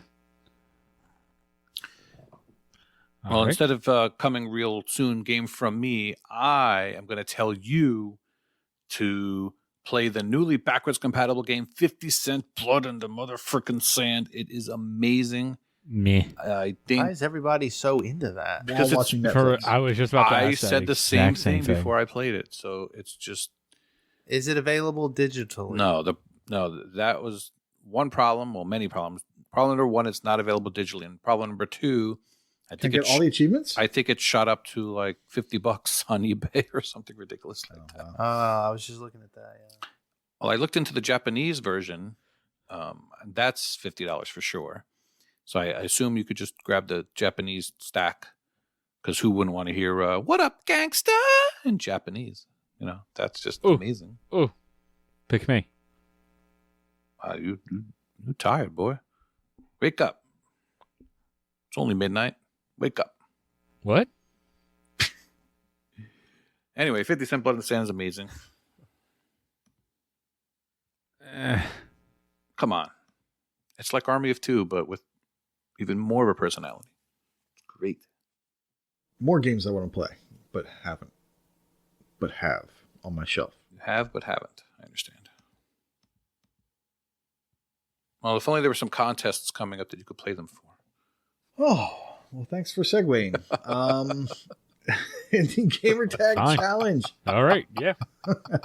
Gamertag You could just do that. Gamertag Challenge for this month is my buddy. Apparently, this is a very Mental Night 5 episode. He is the Gamertag, and his wildcard game is any new achievement or previous completion by developer Fulbright. Would be 2 games. That would be Gone Home Console Edition and Tacoma. And the bonus is Baby Gamer, achievements in games geared towards elementary school age. And there's a couple of those. So go find them. If you have any questions, check out the channel, and we will try to answer them there in a humorous response way. Okay. Let's see. Are you done adding in the GTAS stuff? Yeah, since Corey wasn't here last week, he's our bonus guru. Forgot to talk about the GTAS bonuses last week. The solo bonus. Well, why don't you go ahead and Yeah, talk about I it this am. week, Al? Oh, okay. Why Okay. start okay. hosting I'm now? walking here. God. So the solo bonus last week was called Whole Game Club to end with the gamer score evenly divisible by 1,000. That one, I guess, was pretty easy, but I didn't bother. Mostly because Save the Ninja Clan has 33 pointers, and yeah, I just didn't bother. The team one was called M&M. Lazy. Toaster. End the period with all members having unlocked 20 achievements each with the letter M. Our team got to about 5 each before deciding no. Corey, did you guys do that? Looked like you. I remember you posted some sort of. Oh, my pick. team almost didn't make the cutoff. Oh. Of course. Yeah, I'm with randos, and one of them barely showed up on TA, so no, not a chance. I could have sworn you posted a picture with a bunch of M's, like starting a bunch of games. Is that Oh, something I else? started a bunch of games because I was trying to be like Mental Night, but it had nothing to do with letter M's. Okay, I thought you got. I was letter M's. bored. Oh. Week 2 is in solo, and having unlocked 20 achievements on Xbox 360. Now that's way more manageable, especially now with all the backwards compatible games. And the team side is, of course, annoying. And the period with double the TA score earned as last week. At least. At least, yes. At least. So you don't have to hit it on the head. It's going to be probably a high-scoring week, too, just because of that bonus. Yeah. But, there's no badge for making it to week anything this time around, so I think my team's plan with Michelle and Death Dealers is to just play naturally, and if the bonus sounds fun, we'll go for it. If not, just play naturally. We kind of did this on the fly. Last year, did we call out the people who got eliminated? I feel like that was a thing. Yes. Okay. I'm currently scrolling to find the Go to the Thanks for Trying Club. Go to the milestones room. It's easier. Oh, yeah, that would be easier. But I did find it. And thanks for trying. Hackapone, Reset 42, the Joe Dean, all out on the individual side. On the team side, Shadowless Edge, Mr. Gompers, Philip Windle, Mike Pitch, Dunkos, and Wheezy Fuzz. They're out of here. Yeah, I tend to think people don't want to go out week one. But we'll see if scoring... I don't even know what cutoff was. I don't either. But between... all the You all sound like you're totally between all the crap we played and really solitaire like, achievements. the way that we play, you probably don't even have to worry about cutoff for at least 3 weeks. Exactly. Yeah. Probably longer. All right. Well, in that case, let's get into Brag Camp. Go ahead, Corey. Take it away. Okay. For completions, Slayer Reigning past 900 completed games, and Lucas 1987 not only passed 2,345, they also passed 2,380. Yes, that's at least 35 completions in the past week. Crazy talk. Wow. Figured I'd shout that one out. In ratio, Quick Don't Die and AS Unknown 1 both have a ratio of 2.1. I assume they're not cheating. In streaks, Falsereno, there you go, got that. I'm sure you'll edit that. Singing. 50-day achievement win Easy for you streak. to say. Ace is currently on a 200-day achievement win streak. Cerebral Assassin, 300 days. Philip Wendell with 550 days. And a Wakapeil with 2,950 days. In Gamerscore milestones, AS Unknown 1 has reached 50,000 Gamerscore. Fluttery Chicken has reached 250,000 Gamerscore. Princet has reached a new milestone of 350,000 Gamerscore. Shadowless Edge, 650,000 Gamerscore. Wakapeil has hit the big 1 million Gamerscore, which honestly, I already thought he was over the million, but good job, Waka. Way to go on that. Getting into that elusive Millionaires Club. I didn't see any pictures Slayer with Reigning. halos. And What was that? I didn't see any picture of him posting his TV with stickers on it and halos on his head and showing his guns or anything like that, or his hot sauce. I think he did it with like an Arc System Works game or something. Somehow missed it. Oh, congrats, Waka. I'm going to find it because I did comment on his feed. Congratulations. And yes, Changing he the completed settings. he completed River City Ransom. Oh, hell yeah. With the last achievement being called completion. And then he unlocked the gamer score. Good man. And Good then one. he went to play a really bad chili dog game. That I think you're going to hear later. Oh, he complained about it. Oh, yeah. And then 3 more milestones for Gamerscore. Slayer Reigning has hit 1.3 million Gamerscore. Mental Knight 1.35 million Gamerscore. And Lucas 1987 2.2 million Gamerscore. That is a ridiculous amount of Gamerscore. Yep. There's an art to what Lucas does. In leaderboards, Alex. All right, that one was pretty good. I'll give you that. Alex R. Davies is in the top 1,000 of the England TA leaderboard. Chesno is in the top 1,000 of games played. Dan Piasifix is in the top 500 of the England Gamerscore leaderboard for a competitive ratio. I forgot what that means. Iruturek is in the top 2,000 of the TA leaderboard overall. Nicely done. Infamous is in the top 20 of the TA difference leaderboard for strategery. Kingsman 2625 is now in the top 10 of the Gamerscore leaderboard for Sandbox and the top 5 of the USA Gamerscore leaderboard for Sandbox. We had a whole segment a few episodes ago of what a Sandbox game is. Check that out if you missed it. KT Echo is in the top 50 of the Ohio TA ratio leaderboard. Mental Knight 5 is in the top 50 of the USA TA leaderboard. See, there's a good one for you, Federico. And Quick Don't Die is now in the top 1,000 of the Gamer Score leaderboard. In Brags, looks like a whole bunch of people just completed the multiplayer for BioShock 2. Ace posted a picture. Looks like Icefire TN got the completion. And Jables, Mike Pitch, Nightwolf, Ahizo, and Ace himself were reincarnated. Nate, you want to tell us about that boost? Yeah, we had a BioShock 2 boost. Sweet. How'd it go? Well, apparently a lot of people completed it. Did you press A bunch? We did. We did turret boosting, which, if you don't know, is really a lot of pressing A, and that's it. Pretty much. Oh, you also have to dodge the randos who aren't random because they're always there. Oh, no. People who play BioShock 2 to this day and take pride in their kill-death ratio. Like they're playing for fun. Oh, yeah. Like they're playing for fun, but I don't see how it's fun. Because there's no one on there except for people who are boosting it.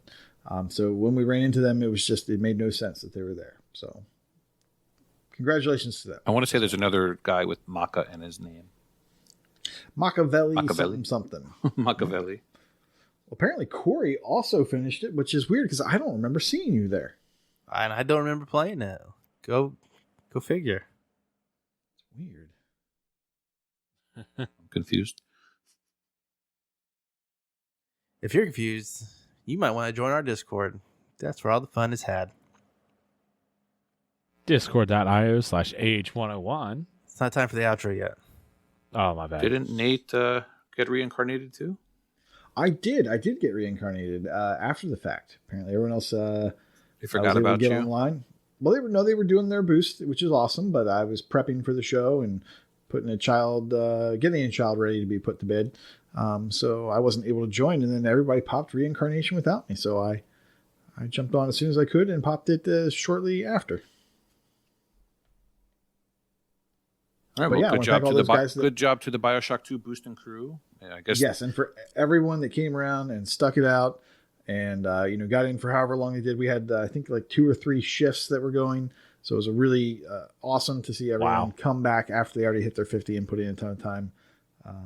I know and Nightwolf was helping out. Yeah, he was in our party playing. He's got at least 35 to 40 hours from this boost, whereas I think other people were luckily able to get it done in like 13, something like that. And that's how much time he put in across all the boosts. So I did it like a decade ago. I tuned it out of my brain. Ugh. Oh, on Saturday we had a Forza 4 Eliminator boost. We had like 15 people in party or something like that. It was crazy. 15, yeah. And it would be great if we kept that going. Or even get those numbers up. Let's stress out the Xbox party system. Yeah. From my recollection, this was like when we tried to play Eliminator on stream a couple months ago. It's random. You just kind of have to search at the same time, right? Yeah, but now we got in pretty good. New game out.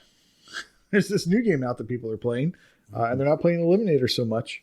So it's a little easier to get everyone into the same Eliminator match. Okay, so you said next time, so everybody like didn't get what they Saturday needed, nights. or Oh no. No, but we did make some progress. Some people got some. I think we got at least one Heizo win. got his, yeah. Yeah, and we got one win with the base car too. So I think And everyone else we're grinding towards pickups. We're grinding towards matches played. We're grinding toward head-to-heads. So even if you're not getting that ultimate win achievement, there is progress being made, and we're kind of helping, trying to get people through. It's awesome. So join up Saturday nights. Check out the channel. I think they started Saturday nights at 10 p.m. Eastern. I think Nate joined at 11, and Michelle and I joined at 12. And from what I heard, there were actually fewer people earlier. It was weird. There were some games that had like 22 people in it, which is actually very little. And then some games have like 40 something. You're like, ugh. But yeah. We might have been crossing time zones. You and I both wound up with the I think the pacifist achievement, which is to get to the finals in the level 1 car that you start off at. Luckily, we had friends that were kind enough to not attack us. Yes. So yeah, we thank made it you to the for not final attacking round. us. Didn't win the final round. But getting that win is hard in that level last 1 car, unless you knock out all the randoms somehow. Yep. But you see, community. It's all about community. Discord.io/H101. We're just in a constant state of outro. I'm not even there yet. I got stuff. I wrote it down. Oh. Thanks for writing. I know. Like on a. All right. So Corey, go ahead and it's give your officially promos. happening next week, which is Thanksgiving week. Some point during that time, I'm going to watch The Princess Bride on Twitch. There's a watch party. I think there's like limitations with some countries who don't get Amazon Prime or something. I don't know exactly how it works, but I will be watching The Princess Bride there. It's happening. I'm guessing that like it won't record, so it probably won't be available later.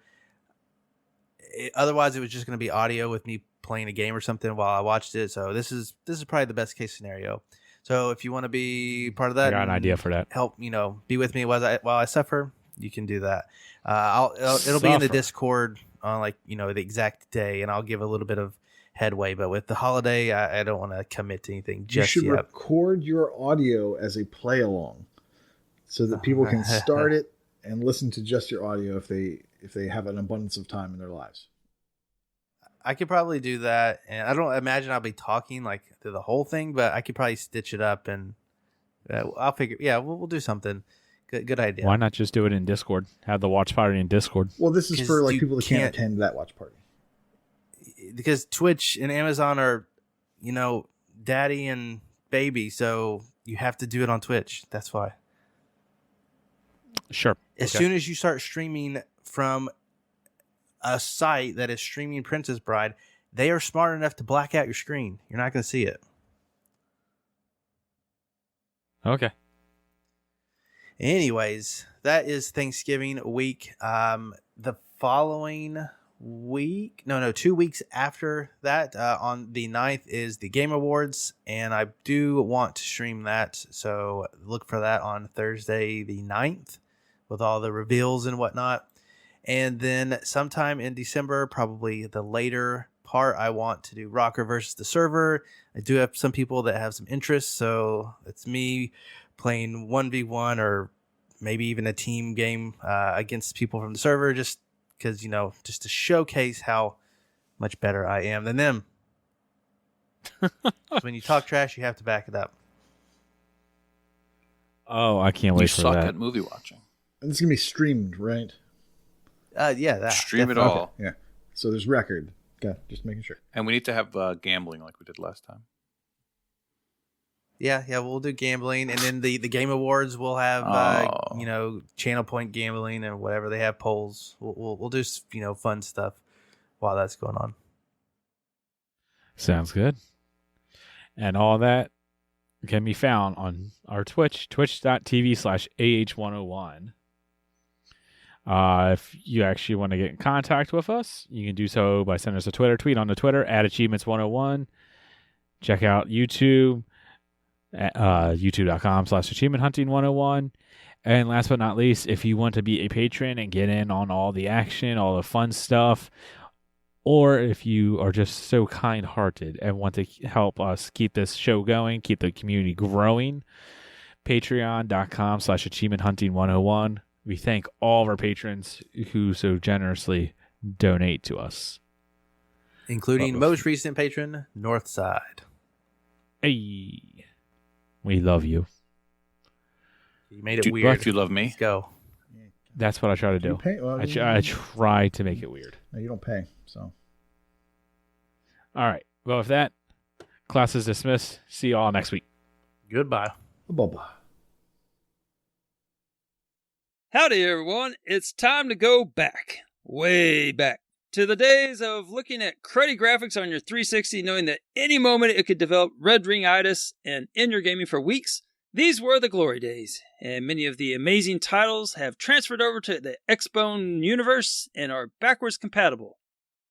This segment is not about those fine games. This segment is about the ones left behind. This is Back to Back, where we discuss some of those games that didn't quite make the cut and why that might be. I am joined today by a man who is familiar with the non-backwards compatible games because he is waiting for Vicini. He told him to go back to the beginning, so he has. This is where he is, and this is where he'll stay. He will not be moved. It's Inigo. What's up, man? How are you doing, Elroy? All right. That intro was probably very niche. I don't know that anybody else really understood that last part, but... Well, we know one person who will not understand that last part, and they may or may not go by the name of Rocker. Yeah. Yeah, so I don't know. Are call-outs allowed? Yeah. All right, then we're calling him out.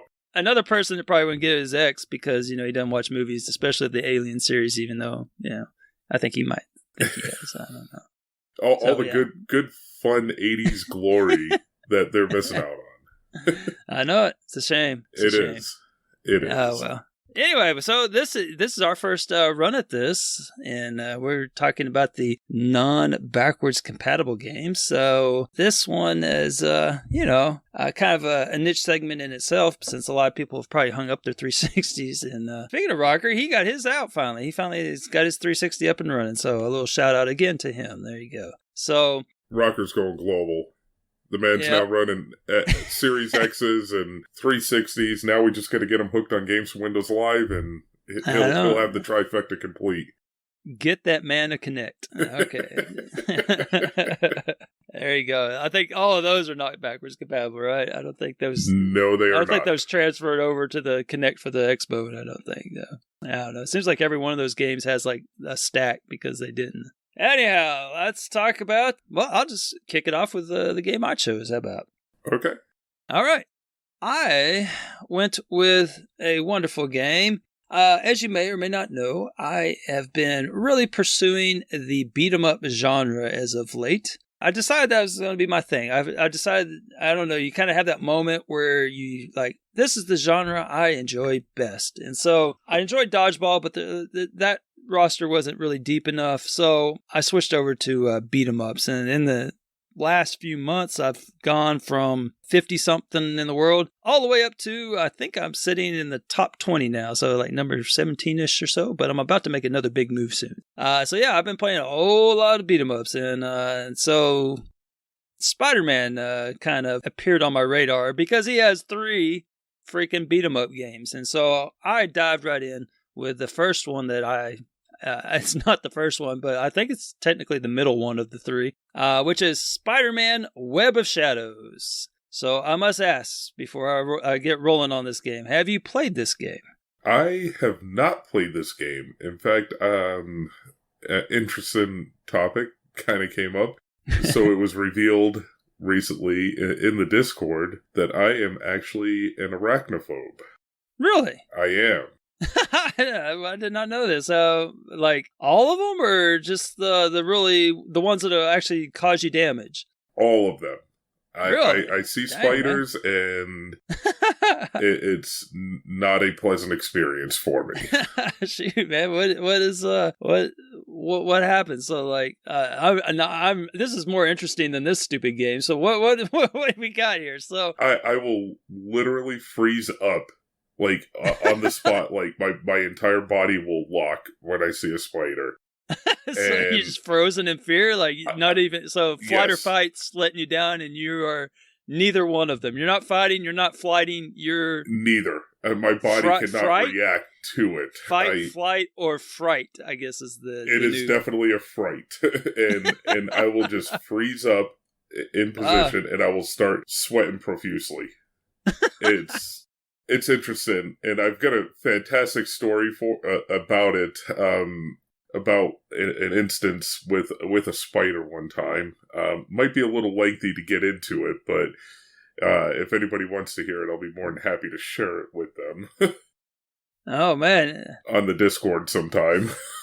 Okay, so there you go. Note to the listeners, ask for the story that Inigo may or may not have survived of the time that he saw a spider that got a little too close or something. Yes. Oh, man. I had a black widow almost fall on my head at work one day. That was pretty scary. That was about the only time I was ever really scared of spiders. But I annihilated that little sucker, man. I mean, I was so pissed. Get the flamethrower out. Oh man, I about killed that thing like 5 different ways. But I was so pissed. Like I went into my closet at work. Like it was the first day, like back to like maker rooms and everything, and that thing came down and it came within like, I don't know, 6 inches of my face. It would have bit me right on the nose or something. And I was so pissed. But yeah, anyway, that was about the only terrible experience I had with spiders in my life. But wow, yeah, that was pretty terrifying. So better you than me. Yeah, those things would have actually caused some damage. So yeah, but the other ones, like, they don't. Yeah, whatever. Yeah. All right, so there you go. That's an excellent lead into the Spider-Man universe. I'm pretty sure, I don't watch Marvel or anything like that, and so I don't know much about the comic book genres.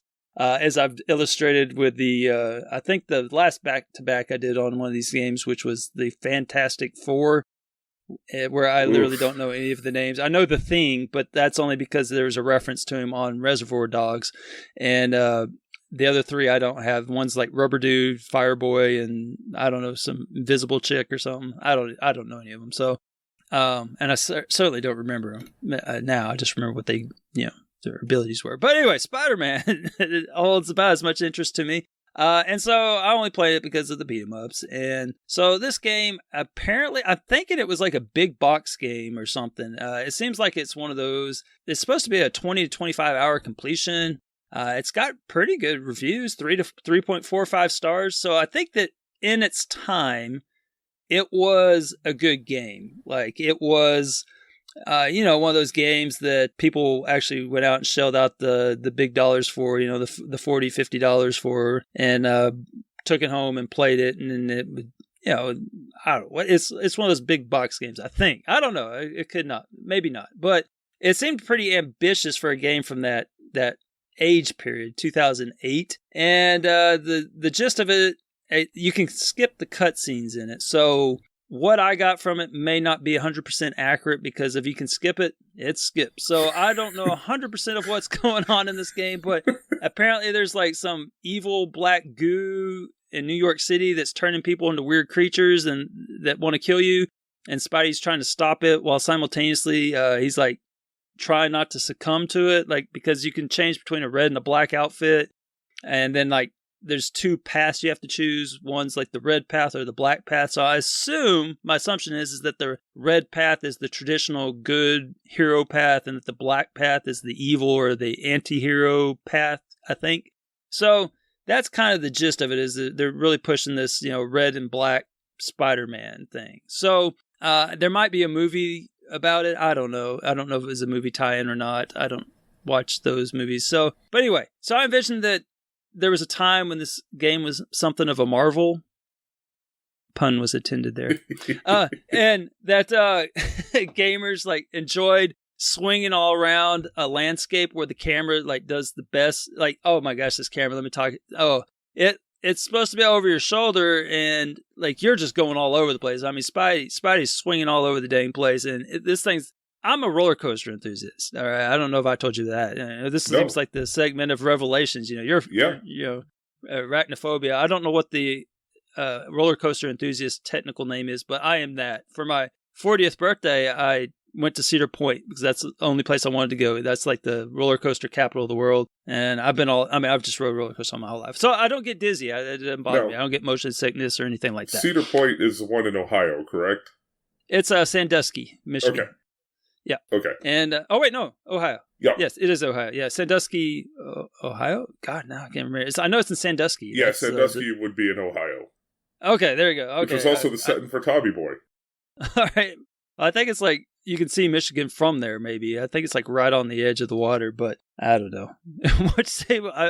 Did you just throw a joke at me and I missed it? No. Okay, No I got joke, something about a water boy or something. No. Sorry. Sandusky was a setting for the movie Tommy Boy. Oh yeah. Yeah. Okay, I get you. Okay.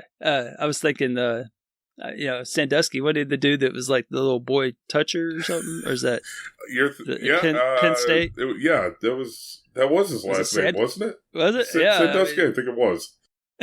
I don't know, man. Shoot. All right. So in any case, I don't get dizzy. I don't get motion sickness.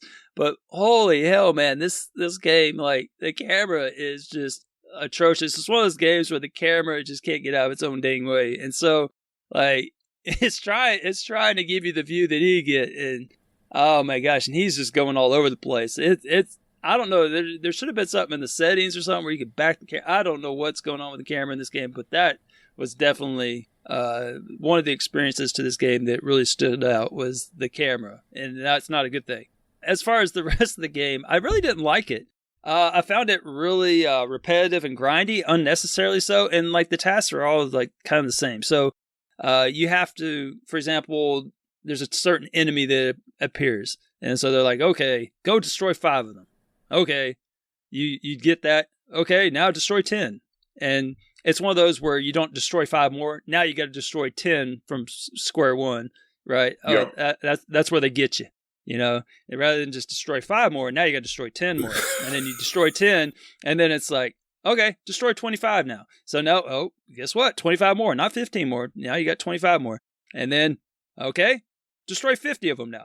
I'm serious. Like every task was like that. It's like once you do it, a few times, the joy is sucked out at the end of that. You're like, okay, that was fun for the first. You're like, oh, what the hell? I got to do it 25. You're like what? So it was really frustrating. Like some of them were just just obnoxious, and there's an achievement tied to that. So that's why I bring it up. And the citizens, like you had to save the citizens. That was the worst because those were hard to kind of manufacture, and there was like they start you off with like 3. And you're like, okay, and then you like spend a good 15 minutes trying to save 3. That goes all the way up to 50. You have to, and I spent so much time grinding out these stupid missions. These are optional missions, but there's an achievement tied to it, so you can't skip it. And so, so that it really took away from the game. Like if you were playing it and you didn't have to do all these stupid side missions, it would be a pretty quick playthrough. It's this, and then there's something else that I'm going to tell you about here in a second. You're not going to believe this next part. But I'm going to save that for talking about the Chivos here. So as far as the rest of it, the map is hot garbage as well. Like you go to the map, and you can't really tell what the heck's... Everything looks the same. It's a city with a bunch of tall buildings in it. Everything looks the same, and they just have random icons on there. You can't zoom in. You can't even tell which way you're facing. You can't tell anything. It's just it's completely useless. Is it like an open world game? Yes, almost like a sandbox? It is. Well, spoiler alert, those are not the same thing. Yes, but it's what you would think as a sandbox / open world game where they give you optional things. You can go do this, and it's just a wide open world, but it all looks the same. So it's not like it's fun. It's not like you're going off into a different landscape and then you're all of a sudden in a different landscape where there's different enemies and different things you can do. It's all the same. It's literally like just walking around city, a crappy city with a bunch of things in it that are, causing problems, and you just have to deal with it.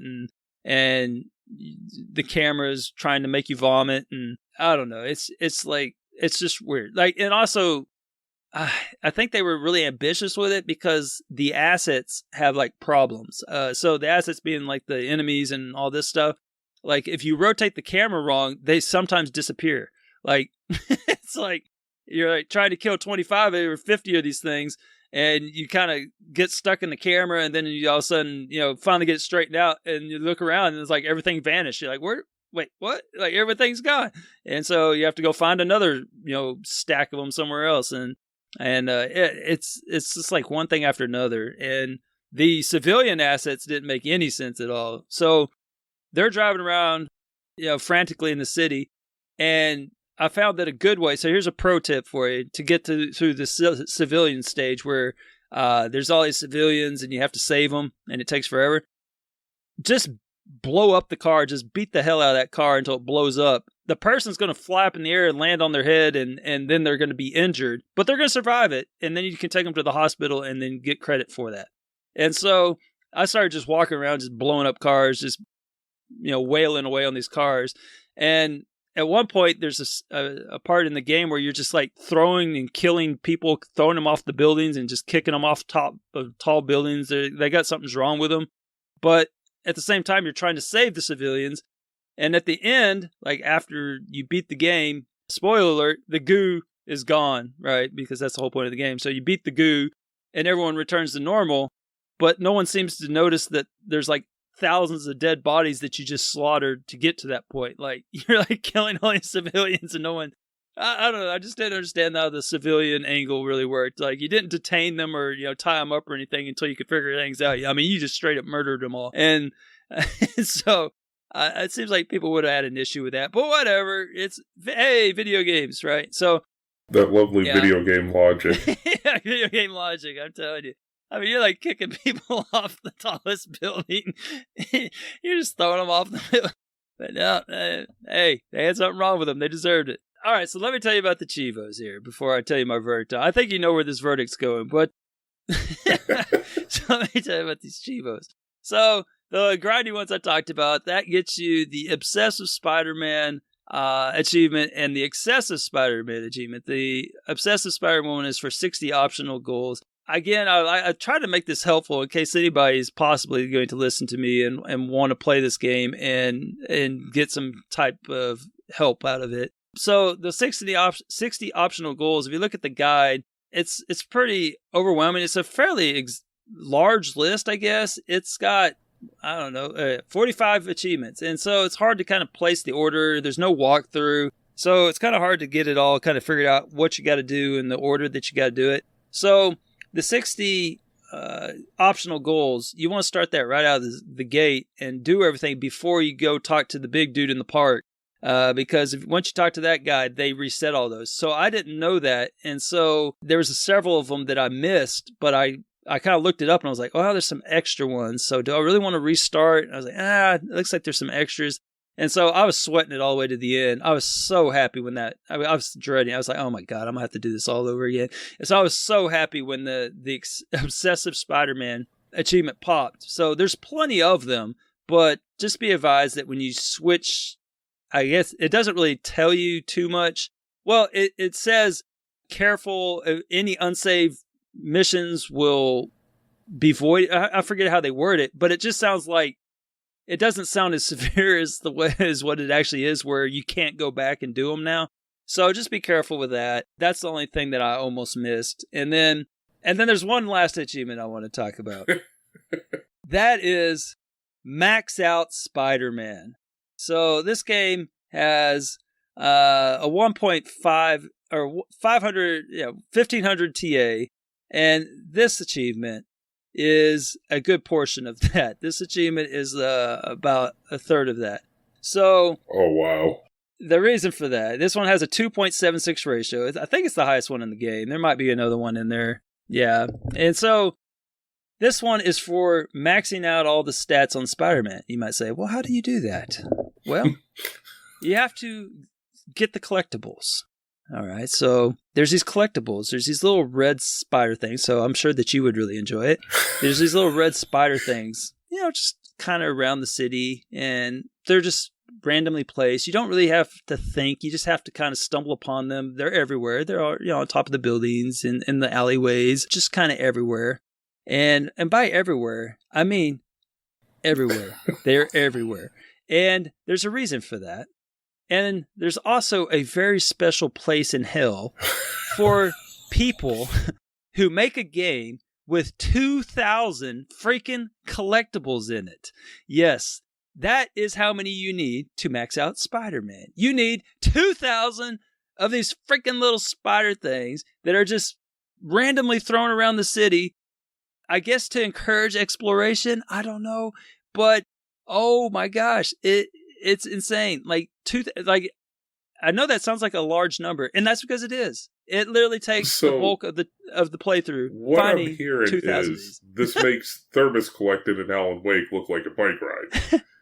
It made me want to go delete all my saved data for Ass Creed 1 and go find all those damn flags again. It made me want to go to where the wild things are and find all the turtles, the shells, the 100 things you got to find in that game as well. It made me want, I mean, I thought I had seen it all. I honestly did. I thought I had seen it all with collectibles. You know, I've seen games with like 500 in them, and I thought, oh my.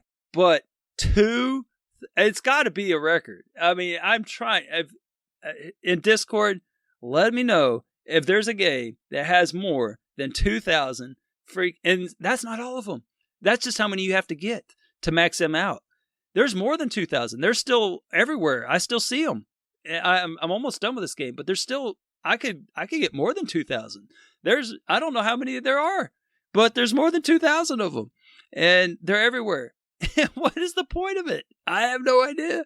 There's 2,000 of them though. This is starting to make me feel good that I'm an arachnophobe. Yeah. Apparently I was too, because it was like the last 300 took freaking forever to find. I don't know, and there might be something where you quit out of the game and load it back in that it regenerates some of them. I can't tell, because the map, again, it's useless, and it finally puts little red dots on it for these collectibles after you hit 1,000. Up to 1,000, you're on your own. You just got to stumble upon them, and then it finally starts putting little dots on the map where they are. But guess what? They put red dots for the enemies too, so you don't know. Is it a moving? Is it an enemy that's, or is it a little red thing? You don't know, and not that you can find it anyway, because the map's useless. So I really did not like this game. It just was not for me. I don't know. The collectibles definitely was it. Other than that, there's 4 achievements for 4 different endings. Mercifully, they allow it to where if you know what you're doing, you can limit it to 2 playthroughs. So there's one for like selecting all the red path, there's one for selecting all the black path, and then there's one each where there's some chick in I don't know what's her name. I don't know. It's a cat. I want to say Catwoman, but that's in Batman, isn't it? I think I remember that from the Telltale game. Yeah, that would be I'm not big into these universes, but I think that's DC. Okay, well, all right. So, there's a woman in a cat outfit. I don't know. I want to say Black Cat, maybe? I don't know. Is that a character? Yeah, one of the achievements is Black Cat and Spider-Man. Okay. So, Black Cat. Yeah, so apparently that's an important part of the game where you're trying to choose between 2 women, like the lady in the cat outfit or Mary Jane, I think. Yep. Is that her name? Okay. And so there's a point in the game where you fight her, and then you have to choose kind of. And so that's the only one that matters. So you choose all the red path, and then you choose the black path with her, and then the rest red, and then you get the other collectibles. But so you just save your game right before that fight, and then you can minimize the damage of having to play this game more than you need to. So I just have to finish up the black path and then do the black path with the one red choice, and then I am done with this piece of garbage, and I will never play it again. And the rest of those collectibles I didn't find can go to hell as well with that person that designed that, and there you go. This game looks like it would have been a great candidate for a bad list. You know, it was. I almost used it for that, but it was so fresh on my mind. That's why I was going to do a different game, as you well know, but this game just festered and festered in me, and I just wanted to talk about it sooner than later. So here we are, and I'll swap it out for the Ben 2, the Ben 10, the second one. Oof, yeah. I don't even know what's going on with that one. So definitely an outlier. And so anyway, I just wanted to talk about this game because proud of myself for almost being done with this. I did not, and whoever said 20 to 25 hours is a straight up liar, by the way. I'm not going to tell them to go to hell because I've already told so many people to go to hell at this point. I'm going to say those people just need to shut their lying mouths because it ain't no 20 to 25 hours on this game because you're going to spend about, I don't know, 8 hours looking for these stupid 2,000 collectibles, and then you got to do the 60 gold. So I don't know. Maybe I'm just really bad at this game, but I would say that it's closer to the 35, 40 beyond 35, 40 hours probably. So I think that might be skewing my opinion a little bit because I thought it was going to be a little quicker than this. I don't know. I think we have a potential expert that could chime in on this, and that's Chewy. Chewy has completed the game. Yes, yeah. Would love to hear from him what his time estimate is on it, because I know absolutely. he's big on the time estimates and everything, and I would love to hear his opinion on it. Yep. And there's also Lucas, who I recently passed on the beat 'em up leaderboard. I just thought I'd throw that in there. That wasn't a humble brag or anything. Yeah.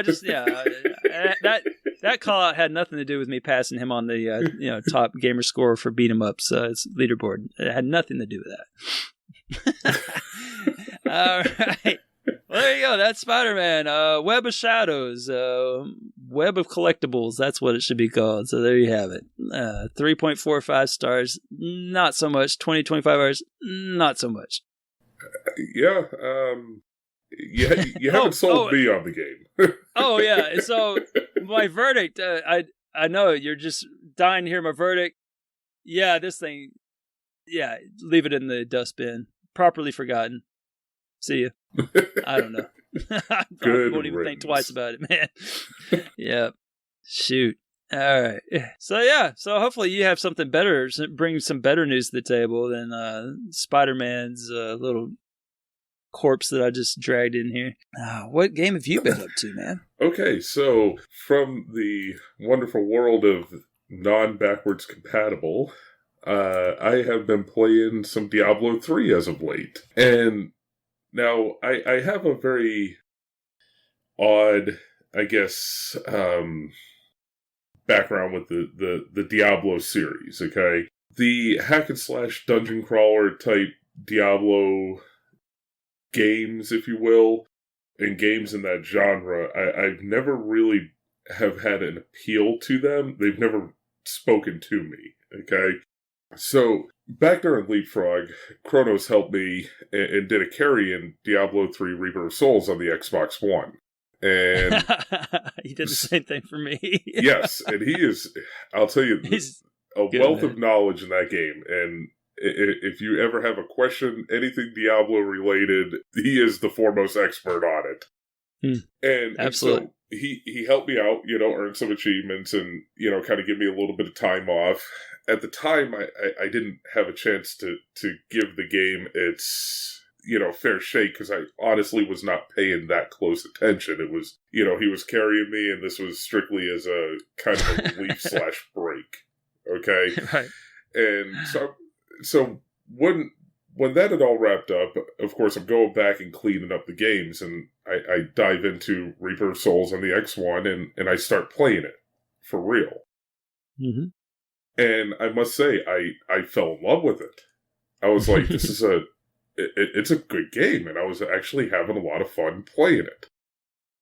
So as I'm playing through it, our good friend Chip is, he says, hey, do you want to play Diablo 3 on the 360 with me? You know what? I think I do. Because I've been kind of pulled in, so now I want to consume a little bit more of this genre, and it wasn't a hard sell, because I've been enjoying it. And, Kronos had warned me it's a scaled-down version. It plays a little bit differently than the X1, obviously, and the Reaper of Souls, but I didn't let it deter me, because I'm going to go into it and hopefully have as much fun as I did with the Xbox One Reaper of Souls version. And we started playing it. Chip, myself, and Fug has been joining us as well, and have been having an absolute blast with it. Now, I think the gameplay is a lot of fun. It allows you to, I guess for lack of a better term, you don't have a ton of constraints as you're playing the game. There is some trial and error if you don't understand how these types of games work, but you learn from them. And okay, I did something maybe a little bit wrong. Maybe I need to get my character, start doing things a little bit differently with the gear for my character and everything. And I enjoy that because it allows you to play the game. You can learn from your mistakes and then you pick up and you move on. Or you find something that's working well for you and you keep going with it. And then you build upon that. And so it's like a little meta game within the game. At least that's how I'm perceiving it. And I could be wrong. But that's how I feel as I'm playing it. And like I said, just a lot of fun. And of course, in this day and age, going from an Xbox One game to a 360 game is an incredible leap. But I'll tell you what, I wasn't disappointed. The regular Diablo 3 on the 360 has really been fantastic. And it plays very well. We haven't had any connection issues in the game, as we're playing through in co-op. And again, it's a lot of fun. We all get, we've been getting together and, we'll share some jokes and, go kill some people and just have a good time. So, I must say, I'm glad that I went back to it. I picked the game up for $1, and it was a good $1 investment. The TA's got it rated of 4.3. Now, this was well before the X1 version came out. This game was released in 2013, so at that time, to me, that is high praise for any game during the 360 era. You're getting into almost a 4.5-star territory. I think it's deserving of it. I think the game has held up very well. I think it's aged pretty well. I think you could still play it and have fun with it today as you could back in 2013. Well, clearly you are. I mean, yes. And again, it's been a pleasurable experience, so much so that I'm looking forward to Diablo 2. It's going to be interesting to play that game. Oh, that one's my favorite, man. I think that's everyone's favorite. So you've had some experience with these games. Oh, absolutely. I grew up playing these ones. It got me through a year of school while I was working on my first master's degree. And so I just played it to keep my sanity. It was so much fun. And I played this well before I was on the Xbox. I played them on the PC all the way up through, I can't remember if I bought Reaper's Souls for the PC or not, but I've always been a Diablo guy. I played it in college, the original one, when it first came out. That was like around 2000, I think, if I'm not mistaken. But actually, it might have been in the late 90s. But it was a lot of fun. And I number 2 was probably the first story. First PC game I played all the way through and enjoyed the story on and everything. So it kind of held a special spot in my heart. And I actually have behind me, I have every Diablo game sitting on the shelf behind me. Okay. So yeah, you have a pretty good history with the series. I got the collector's edition. So I'll have to show them off to you after we're done recording. But I got the Diablo 2 collector's edition. I think that one's worth a pretty low penny now. And I got all of them. So it's I'm a big Diablo guy. I thought I was a big Diablo guy, and then I met Kronos, and then I realized I wasn't a big Diablo guy. I realized that I was a sham, but I'm still going to do the Diablo 2 Resurrected game because that's one of my favorite games. And then you suddenly realize that Kronos has forgotten more about Diablo than we'll ever learn.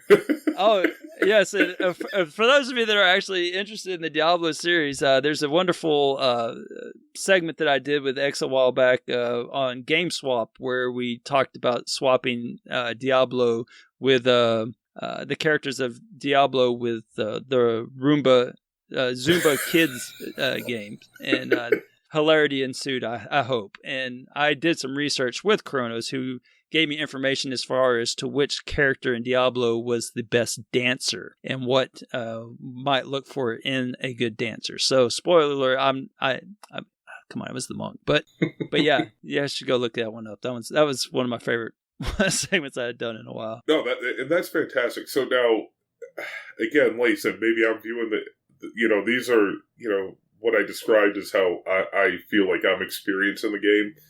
Mm-hmm. And again, I'm enjoying the genre, and I feel like I've kind of gotten pulled in. Diablo has a great story. Like, I enjoyed the story a lot from the game. That's why I did not have any issue. And the gameplay. It really is a good total package. And it's also designed, too, to where you can make the game as punishing as you want. Or, adapt it to, if you're just really starting out in the genre, it's very easy to jump into the game. Mm-hmm. Like, it doesn't punish you a ton up front to allow you to learn, which I think is good, and I wish more games, could kind of had that way where they incorporate it like that, and I don't know if that's making a lot of sense, but it just feels like it doesn't matter where you're coming from, you could just jump in and play the game, and the game does a good job of kind of teaching you without holding your hand. It makes you think that you're better at the game than you are. Yes. And then you stumble upon the first creature that's lightning enhanced, and then and all of a sudden you're laying there dead, and you're like, "What just happened? I thought I was good at this game." Right. Because you run up to him, and start wailing on him, and the lightning just incinerates you, and you're like, "Oh, okay." Well, like I said, that's when the metagame More research comes in. needed. what do I need to do to beat this person now? And then you start to understand the importance of the equipment that you're using plays a heavy factor in how you approach certain enemies in the game. Oh man, I avoid those electric dudes like the plague, man. Those guys are the worst. The speedy ones that have lightning enhancement, they start giving them more than one, and so the fast ones that are or stone skin electric. Oh God, there's some brutal ones out there. I just run away. Oh, man. I don't. No. It ain't happening. You're like me in a few games, not just Diablo, but there's some other games that I may behave like that as well. That's where the flight element kicks in. Yeah, that's what you're supposed to do, man. Yes. You don't just stand there and let it, eat your face. That's right. You just run away. Run that's away. It. Do what any, grown, responsible adult will do. Run. That's it. Yeah, that's how you get to be an adult. That's right. The ones that didn't run, they didn't make it that far. That's how you make it to your 40th birthday. That's it. Yeah, learn when to run. That's right. Now, again, like I said, I was roped into the game, mm-hmm. and it wasn't even a tough sell. So definitely have enjoyed my time with it. I think it does a lot of things really well, and I'm going to reiterate. I think the age has held up really well. The way the game going to what you said about the map system in Spider-Man, the map system in Diablo is fantastic. The towns are set up really nice. So it actually does what a map is supposed to do, yes, which it is does. Show you where you are and where to go and where you've been. It's amazing. It does it all very well. There's very little confusion in it. Yeah. Even like the menu interfaces are, and again, I don't come from a PC background, so I can't speak to how well this adapts from a PC to the console version. Mm-hmm. But I can say, though, playing it on the console, and it being my only experience, I have no qualms with, again, like the interface, the menu systems, how you put your gear on. Yeah, I could see where it might be a little bit easier on PC, but playing it on the console, I don't have anything negative to say about that. But somebody like yourself, who is the more, has the more PC experience, may have a different view of that. Okay, I got a question for you. Yes. So, does this game have the cow level in it? If it does, I haven't encountered it yet. Are you familiar with the cow level? I did see the cow level in Reaper of Souls. Okay. I can't speak because I haven't gotten that far. I'm only maybe about halfway through the achievements, and just finishing up like my second playthrough, but I have yet to encounter the cow level. I'm pretty sure that there is one on Diablo 3. I'm not 100% sure on that, and I'm sure that Cronus is just yelling at us both right at this point. But Of course he is. I think there is a cow level. I think I remember playing that because I played it on the PC. So I just was wondering if it was on the Xbox version, I guess. Yeah, if it is, I have yet to encounter it. If there is, so we'll have to get Cronus's feedback on this one. Okay, I'm not even sure. I may be confusing it with a different one, but I believe there is one on there, but I don't know. Yeah, probably should have looked that up on the front end. Now, the achievement list of this game it's good, but it's not inspiring. I'm going to sum it up to what everybody refers to this game as: Diablo 3 vanilla. That's probably the best description for the entire achievement list. There's nothing really like that stands out that I guess says, oh, that's pretty cool, or that's really bad. You know, it's just sitting right there in the middle of the spectrum, and they're all pretty bland. You know, complete your acts, you know, complete the challenges, you know, level up a couple of characters and stuff like that. There's not a ton of, I guess, kind of like special situational achievements, which I think could have done a better job trying to get some of those in there. I didn't, you know, and again, I'm only halfway through it right now, so I haven't really experienced, but looking at the achievement list, it doesn't look like there's anything like that. It's, you know, kill bosses, finish difficulties, finish them on certain challenges for each boss, you know, things of that nature. There is one achievement that does have a higher ratio, and just through my almost concluding my second playthrough, looks like it would be a pain, and that is to pick up the 5 million gold. Yeah, I was looking at that one. That does not sound like fun, considering I'm almost through my second playthrough, and I haven't even gotten the achievement for collecting 500,000 gold. Yeah, it's it looks like there's a pretty good guide for it, maybe. Yes. I just kind of glanced at the guide, and it looks like there's some methods that some people have used to help speed it up a little bit. It still seems like it's going to be a pretty, even with those methods, it's not going to be quick. Any achievement that's got that famous cup of coffee sitting next to it, you know you're in for a nice little ride. and so that achievement, you know, I think maybe they could have scaled it back just a little bit. Yeah, 5 million. I wonder why they picked 5 million. I wonder why that arbitrary number. I mean, they got the 500,000. They just thought add a zero, I guess. I don't know. That's all I could think of. And like I said, I am literally at the end of my second playthrough of the game, and I haven't gotten the 500,000 yet. So oh, man. It's going to be a little bit of a road. That's discouraging. That's discouraging. It is very discouraging. Yeah.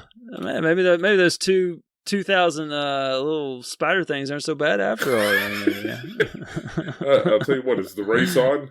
Who gets the 5 million gold, or the remaining? Oh, I've already done the spider. I already did my time. Oh, okay. Yeah. That's why I'm a little salty about it. So, I'm on the back end of it, so I can, because if I still haven't accomplished it yet, then I would look like a giant idiot for, doing it after I talked about how bad it was. Yeah, and then I see it has the reach level 30 in hardcore mode. I always hated that one, where where your character dies. It dies, kind of permadeath. Yep. Yeah.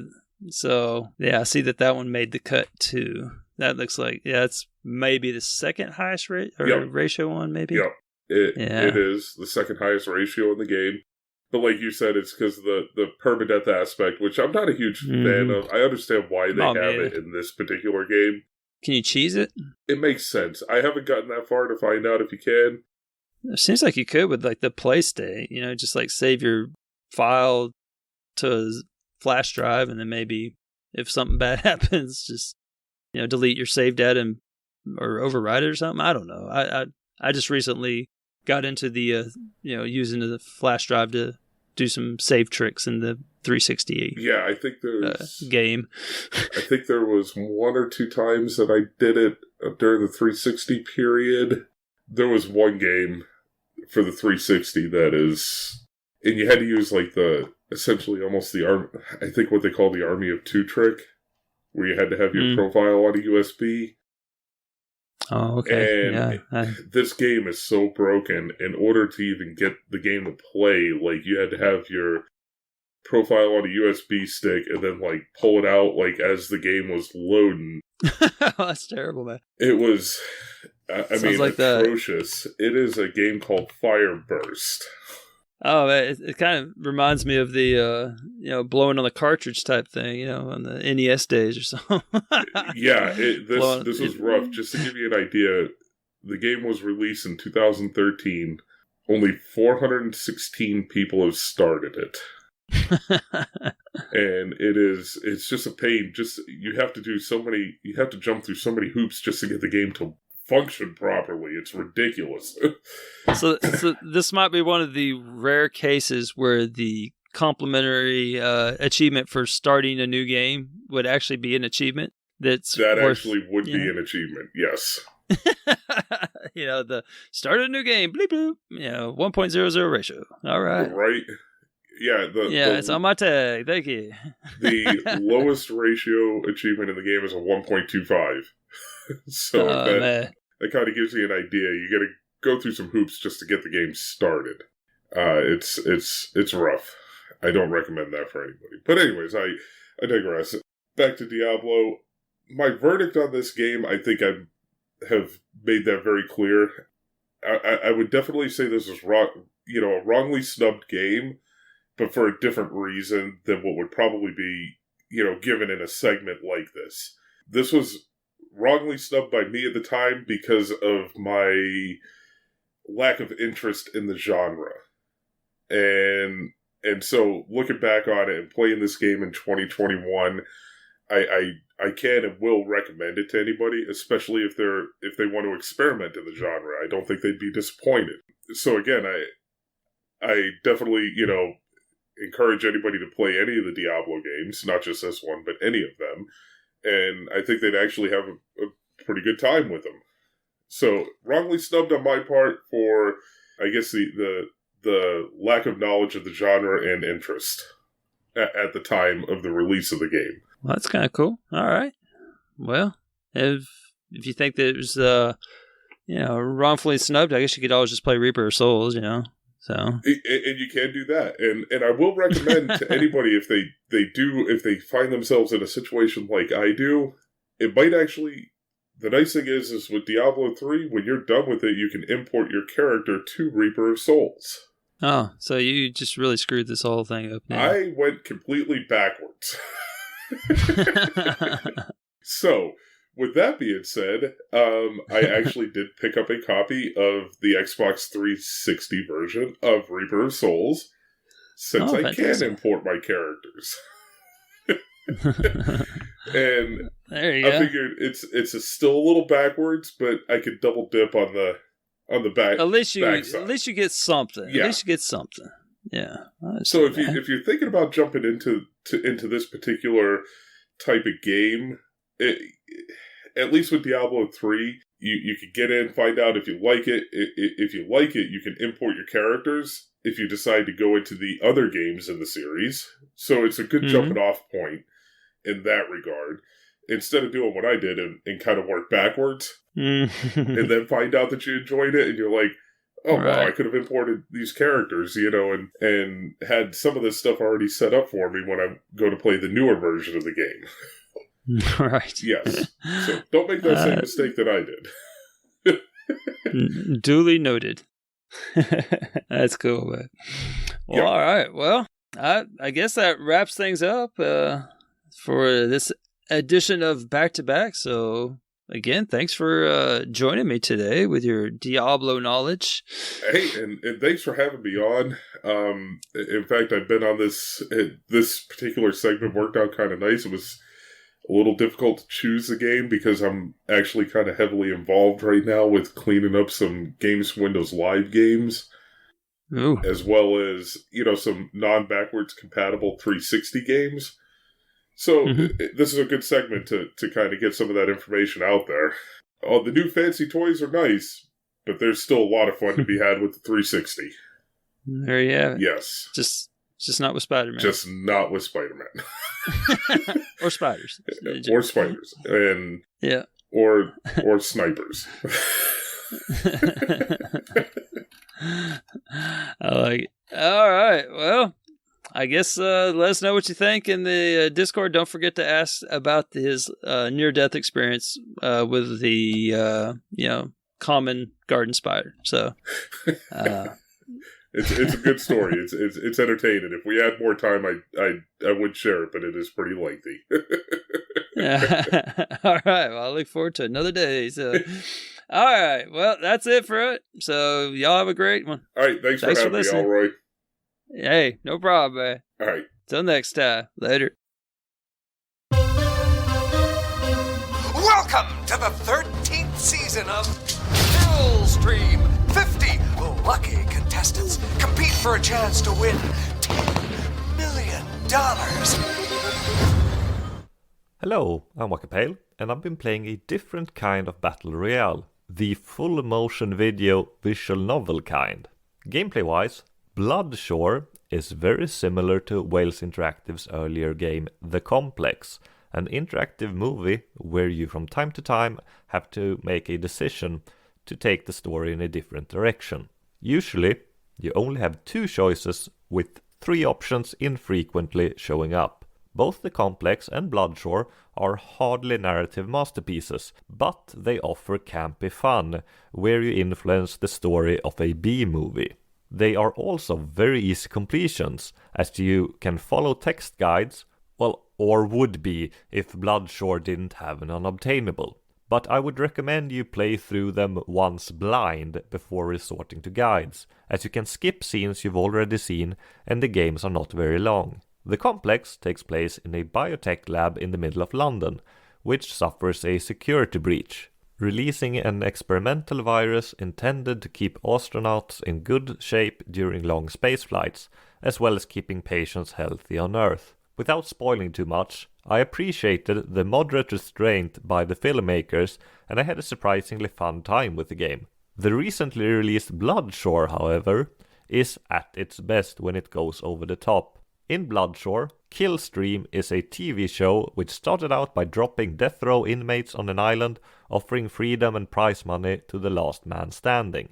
Many seasons later, the series now accepts volunteers who fight it out to the death, viewed by hundreds of millions of people. You play as a wash-up actor who enjoyed great success as a child actor but hasn't gotten a job in years. Initially teamed up with a bunch of C-tier celebrity weirdos, most of them streamers, you have to make the best of the situation, but it is quickly revealed you have another motive for being on the island than winning. The scenes are interstitched by Killstream hosts' banter and viewer reactions. While I enjoy the hosts' over-the-top energy, it makes the story feels less focused, which might be a good thing as it otherwise is paper thin. The extra cuts also makes the time between choices longer than they were in The Complex, which can be painful while replaying the game, as it reuses variations of many scenes that honestly shouldn't count as separate scenes, preventing you from skipping them. This might get fixed in the near future, as there is a patch on the way to address some of the issues, as well as allegedly making one of the Bloodshore's achievements obtainable. The Complex is $13 with 20 achievements worth 1000 game score and 1200 TA and a completion estimate of 3 to 4 hours. Bloodshore is $15 with 17 achievements worth 1000 game score and a rapidly declining 1600 TA at the moment, and no completions yet due to the unobtainable, but it is likely in the 3 to 4 hour completion estimate as well. These are fun B-movies. I'd recommend playing with a friend or family, as long as they're old enough. Both are fairly violent and don't skimp on their fake blood. You can easily pass the controllers between viewers, later mopping up any achievements you've missed yourself. While the gameplay is identical, I found the Complex to be superior in every way, even if I had a decent time with Bloodshore. The Complex was also released as a standalone movie, which I'm certain would be a rather terrible watch. The decision making very much elevates the experience. Have a nice day, everyone!